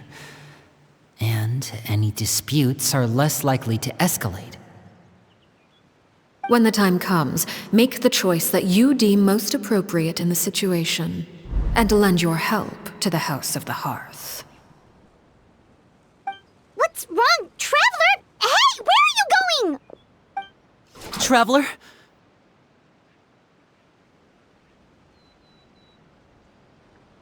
You're asking to join the duel against the Knave? I'll allow it. We do have a ready-made dueling ring at our disposal, after all. All I would advise is this. Keep a firm grasp on your weapon, and give it your all. Any less, and you may just lose your life.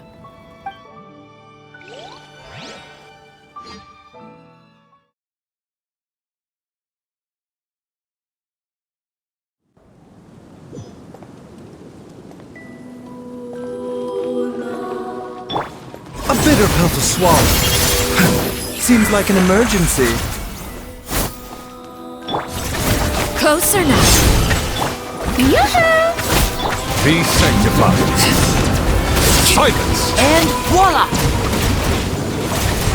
Now that's more like it. With the fall of darkness, destruction shall rise. Have a taste of purgatory. Let my name echo in song! Showing you! Over here!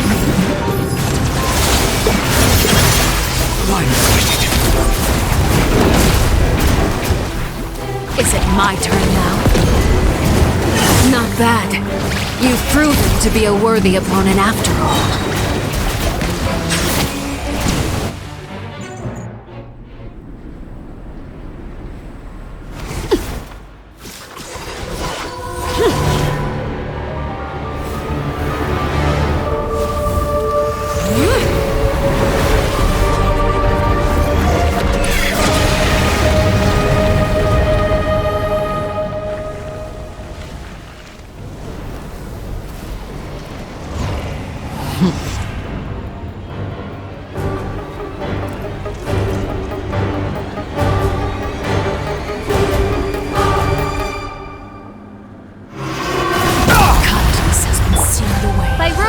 My blade is all that remains. Comes first, mind the sight.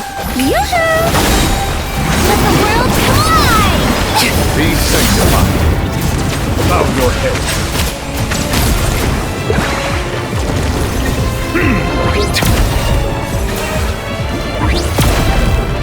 Now's our chance! Over here! beginning.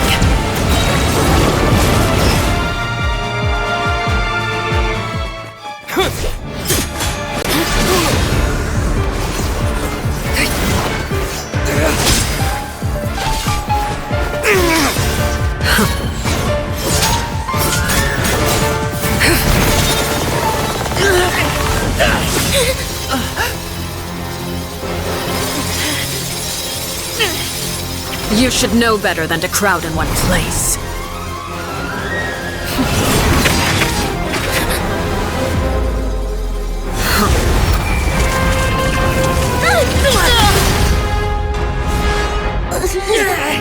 Oh, I know.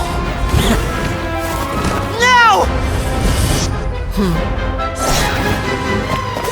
I'm sorry, Father!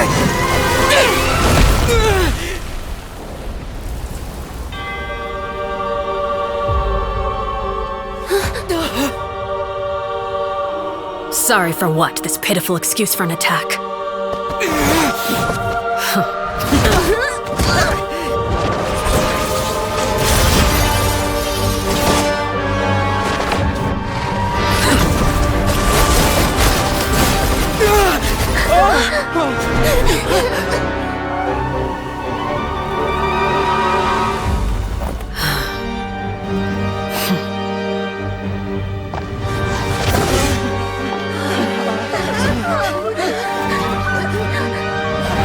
Father, no!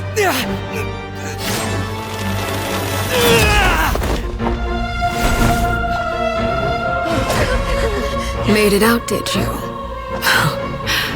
You're stronger than I expected.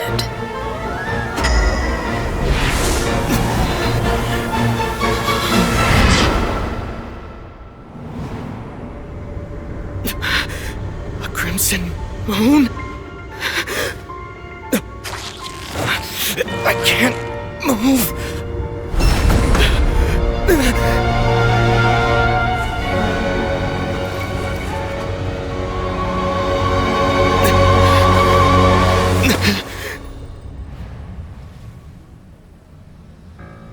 Still, not strong enough to beat me.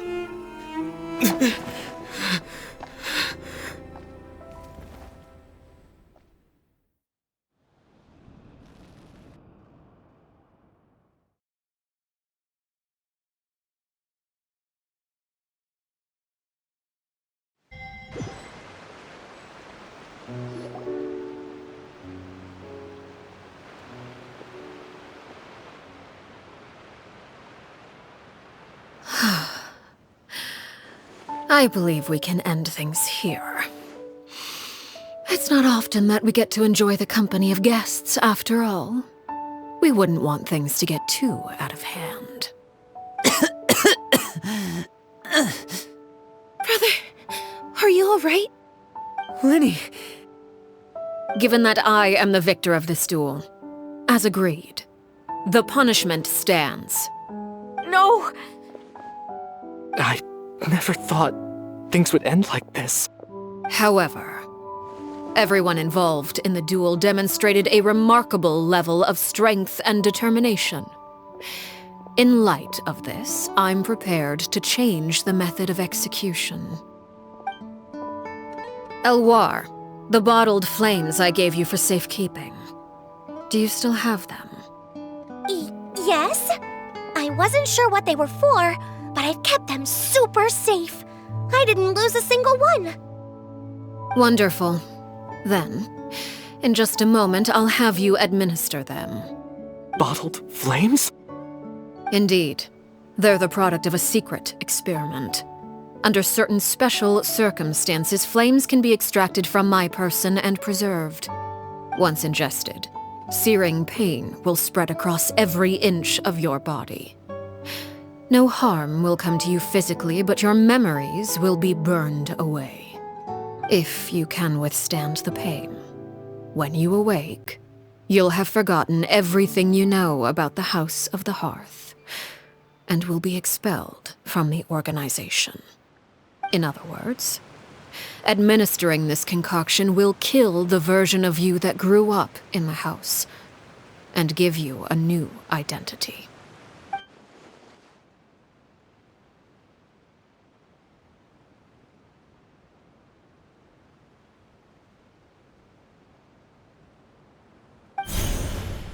Memory is a mysterious thing indeed. Losing a portion of your memories will alter your sense of self.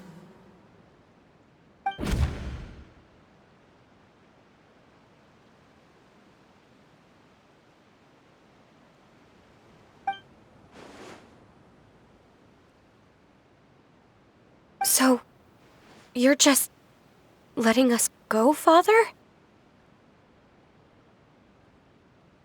You misunderstand. Memories are extremely important. Once consumed by flame, the version of you standing before me will die, and our secrets will die with you.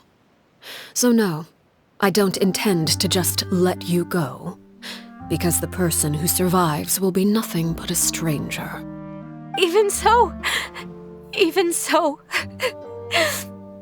I won't have to live in fear anymore. I'm sorry, Father. I'm sorry I let you down. But I really... Don't cry, Filial. You haven't left the house yet, so there are still rules to be followed, yes? Remember what I taught you. Anger makes you impulsive, sorrow causes you to waver. Don't let yourself be controlled by your emotions. Of course. I'll remember. Dry your tears, and go pursue the life you really want. Yes, Father. Chaplot, Foltz, Elwar, take them back to Poisson. And bring Linny and the others as well. I prepared 3 extra vials of bottled flames. As for whether to take them, the choice is yours. Goodbye, children. The next time we meet, I will no longer be your father.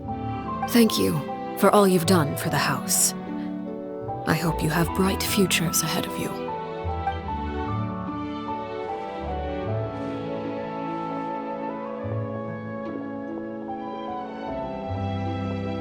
Father.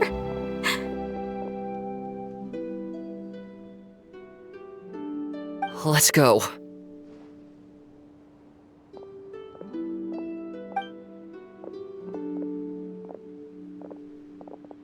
Here, grab my arm, Linny.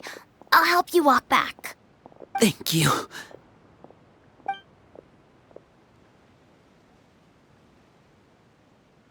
Clairvy.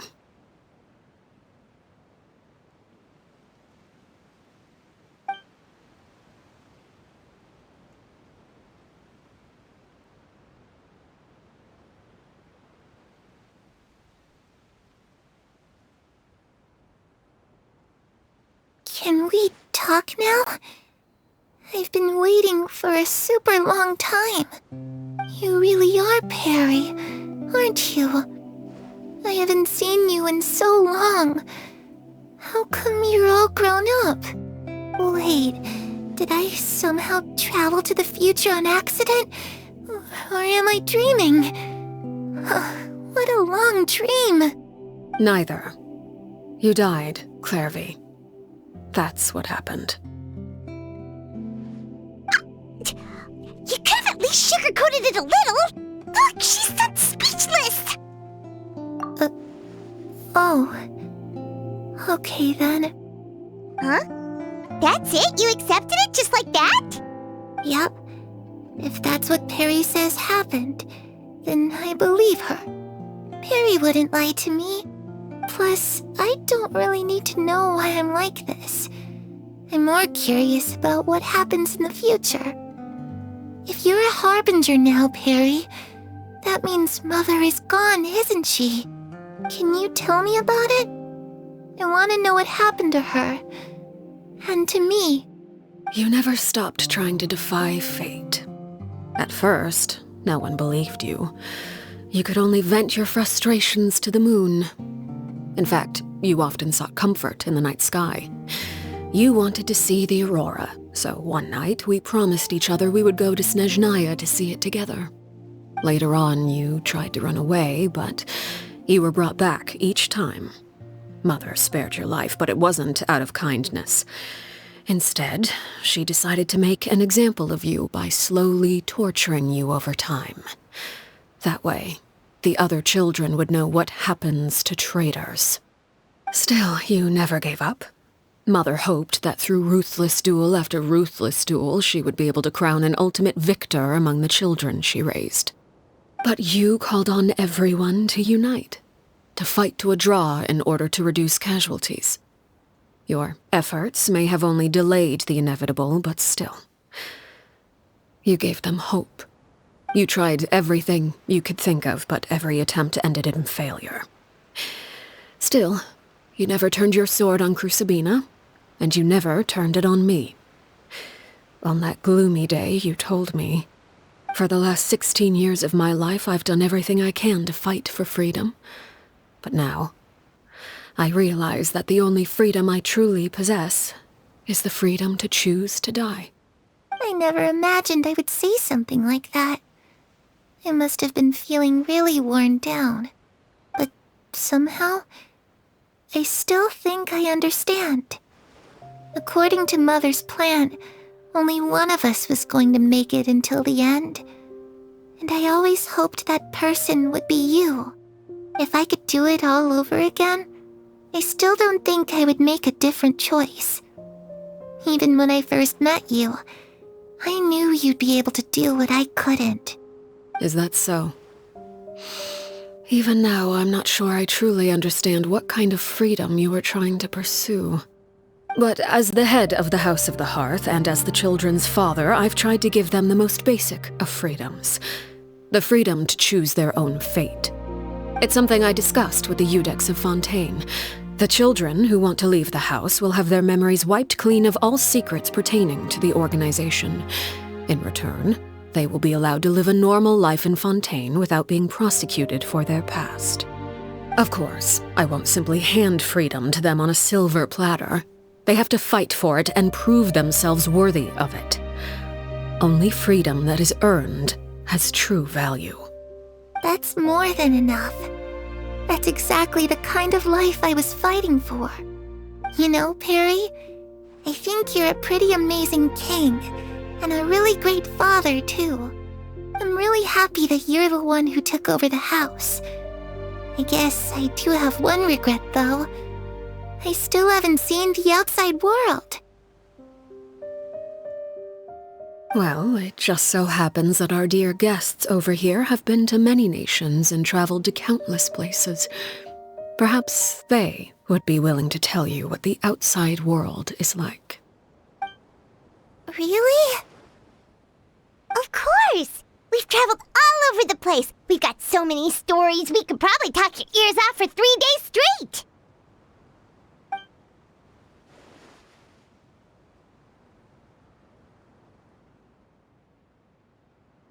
I was always too afraid to skip Mother's fighting lessons.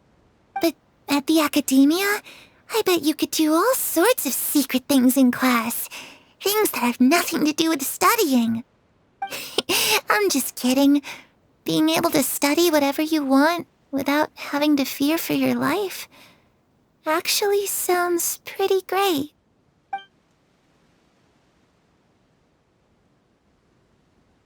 You know, I used to dream of being a bard, playing the lute while singing into the winds of freedom. Even if there was no one there to listen, I would have continued to sing no matter what.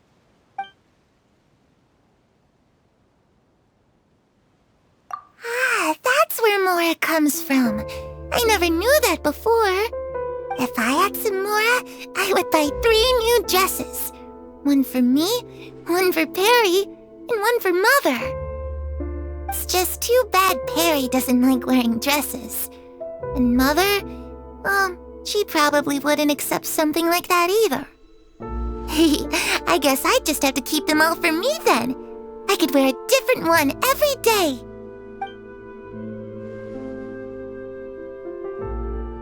Those yokai you mentioned, what do they look like? I once saw a drawing of this one guy with horns on his head and a super scary face. Are there any yokai like that?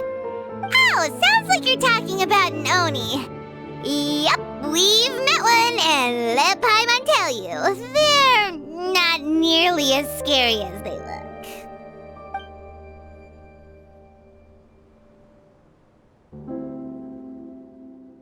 The situation was super dangerous. Lenny and Lynette were accused of committing a crime, and they were going to have to stand trial at the Opera Epicles. Oh no, that must have been hard for all of you. What happened next? Don't worry, we were able to turn the situation around super quickly, all thanks to Detective Paimon, of course. How'd you do that? Come on, tell me. Okay, so it was like this. After the failed magic show, we rushed to the scene and...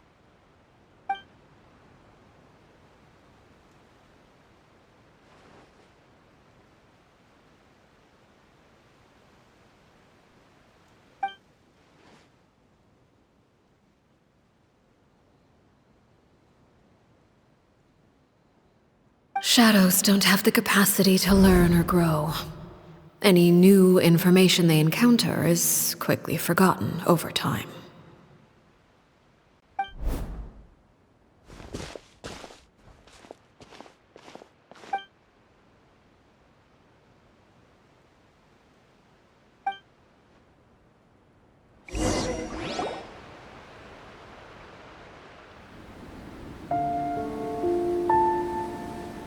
Clairvy, you've worked tirelessly from the shadows to overthrow the House of the Hearth.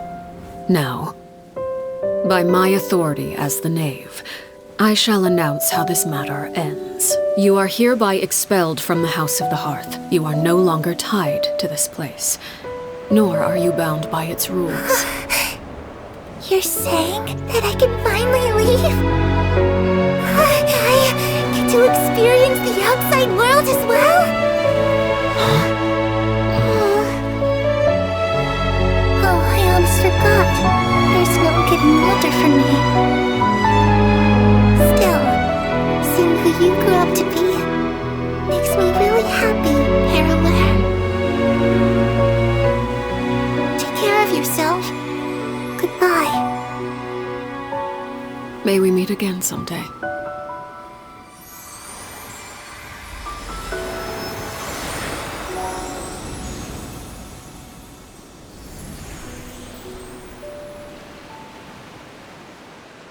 Clairvy. She left so soon. Paimon didn't even get to finish her story. I also have certain sentiments left unsaid. I wanted to tell her that the aurora I saw in Snezhnaya was just as beautiful as the ones in the pictures. But a shadow's memories reset at dawn. Had we delayed any longer, we wouldn't have had the time to say goodbye. Whatever regrets may linger, let them be lost to the coming of a new day. Father? It's Linny! Hey, Linny!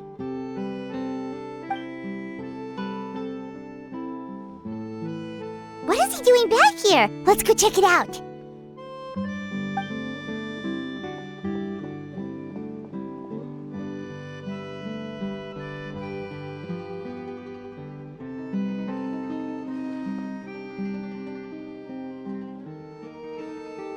Father, the bottled flames have been administered.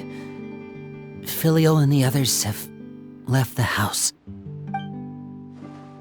And you? What have you decided? Thank you for giving us that choice, Father. But we never wanted to leave the house. It's the only home we've ever known. Lynette and Fremine feel the same way.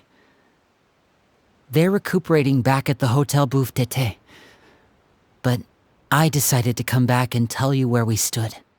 I'm sure you're well aware of the expectations I have for you. I want you to follow in my footsteps and become the next king of the house. Yet you seem to have different ideas.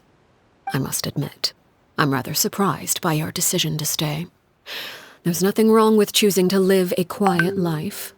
Leading this organization is a heavy responsibility, one not so easily carried by someone forced onto the throne. I just never understood what you saw in me. What made you believe I was deserving of that throne? You're brave, talented, and, most importantly, you cherish your family. You would do anything to protect them, even if it costs you your life.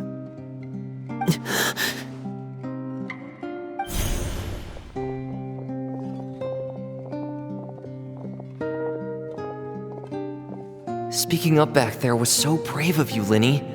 It's all thanks to you that we were able to convince Father to back down. You're a hero, Linny. Hero. Father is the real hero. Had Father gone all out during the duel, there's no way I would have walked away with my life. She must have had it all planned from the beginning, from the very moment she suggested a duel. I'm not deserving of that title. I'm not strong enough or smart enough. You're wrong. In my opinion, all you need to be deserving of the throne is conviction and the necessary strength to act on it.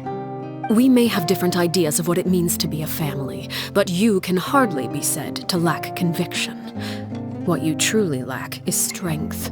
For someone of your talent, though, that's something that will come with time. Even without that strength, you still chose to face me in a duel, even though the odds were stacked against you. That capacity to honor your convictions is what I truly see in you. Father. No one knows what the future holds, what tragedy or triumph may be in store. Being at the head of this organization requires the strength of will to face whatever comes. Caution will only hold you back.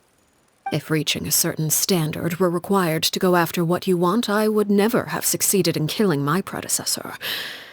Back then, there was still a considerable gap between our abilities. Strength may decide the ultimate victor, but those who let a lack of strength dictate their decisions or undermine their convictions will never be worthy of the throne. I understand, Father. Thank you. Children must grow up to surpass their parents. Only then can a family continue to flourish. The road ahead is not an easy one, so I'll ask you one last time. Are you certain you want to stay? You've done so much for me, Father, and that kindness must be repaid. Plus, with Project Stuja at hand, there are many dangers ahead, and I, for one, don't intend to back down. Protecting my family at all costs. That's my conviction. Then you're welcome to stay. As for Project Stuja, you need not be too concerned. If those cowardly businessmen and heartless dignitaries try to take us down, I'm prepared to teach them a lesson. Having members who longed for the light was our organization's last weakness. With those members no longer among our ranks, the House of the Hearth is like a spider hiding in the shadows. We need only wait for our prey to come to us. At present, our imperative is to use their plan to our advantage. In doing so, a crimson moon shall rise amid the frigid blizzards of winter. No demonstration of loyalty shall go unrewarded, and no sacrifice shall be in vain. As for the two of you, whether we meet again as friend or foe, I'll remember the camaraderie we shared in this moment. No matter how arduous the journey ahead, I hope we both reach our desired destination.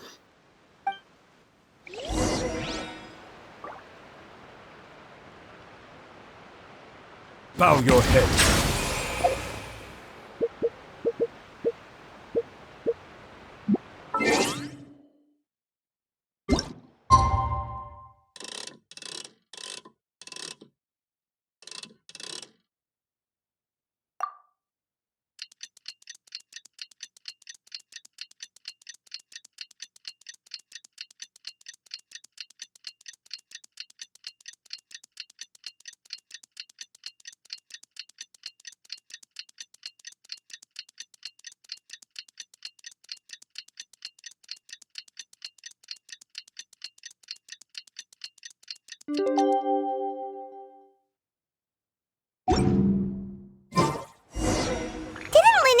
that Lynette and Fremine were recovering at the Hotel Bouffe d'été?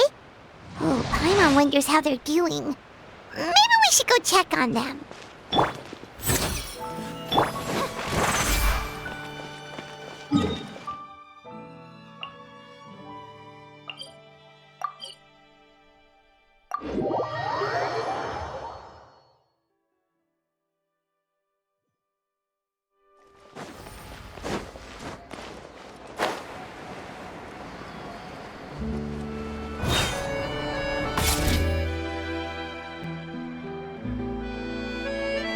Lynette? Fremine? How are you feeling? Much better. Whew, what a relief! What about you? Are you feeling alright? I knew you'd come out unscathed. Us, on the other hand, well, we've been bedridden for 2 days. I couldn't even turn over. Oh, and I wanted to ask, is Clairvy gone? Linny and the other members have left Poisson and returned to the House of the Hearth. According to him, there haven't been any more sightings of a spirit roaming the house. I see. I'm glad. Father came to check up on us 2 days ago and told us about what happened with Crucibina and Clairvy. Actually, I've met Crucibina before.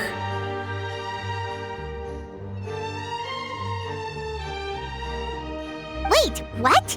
You've met the former Knave? Crucibina died a year after Clairvy. It was during the year between their deaths that I joined the House of the Hearth. Crucibina had an extremely cruel and radical way of doing things. While she was alive, the atmosphere in the house was suffocating. When I joined, though, the experiment she valued so much had already come to an end, and all the people involved, dead and injured alike, were gone. Crucibina never talked about the past with us newcomers.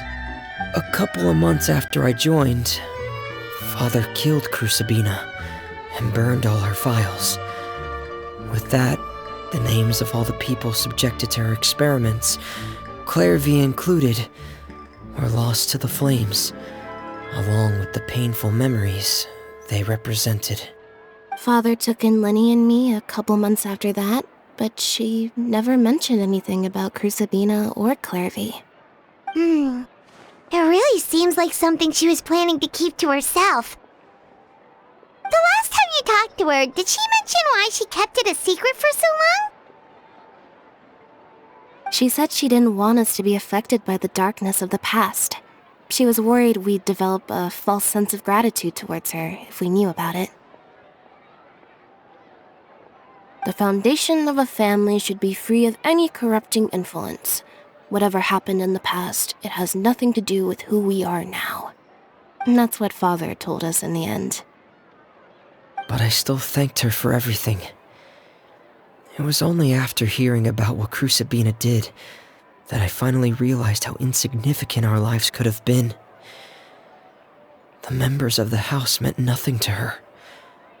To say that she valued them in any way, even just as a tool, would probably be giving her too much credit. If Father hadn't taken over the House of the Hearth, I probably would have already... Father rarely brings up the fact that she saved us. She doesn't believe that being indebted to her should be what ties us together. But even if we didn't owe her anything, we would still choose to stay. Because this is our home. We may have arguments or times when we feel wronged. Some people may even choose to leave. But as long as Father is here, we will always have a home. Whether the path before us is bathed in sunlight or shrouded in shadow, we'll follow Father wherever she chooses to go. So I wanted to say thank you for helping us make it through this crisis. Without your help, we could have lost a lot more along the way. Oh, we didn't do anything, really. Of course, You're welcome anytime. Are Filial and Nantoy okay? I actually saw them at a cafe this morning. They didn't recognize me. From what I could tell, they were drinking coffee and talking about one of the operas that started running recently. They seemed happy. If I had to take a guess, I would say they finally found the kind of life they always wished for.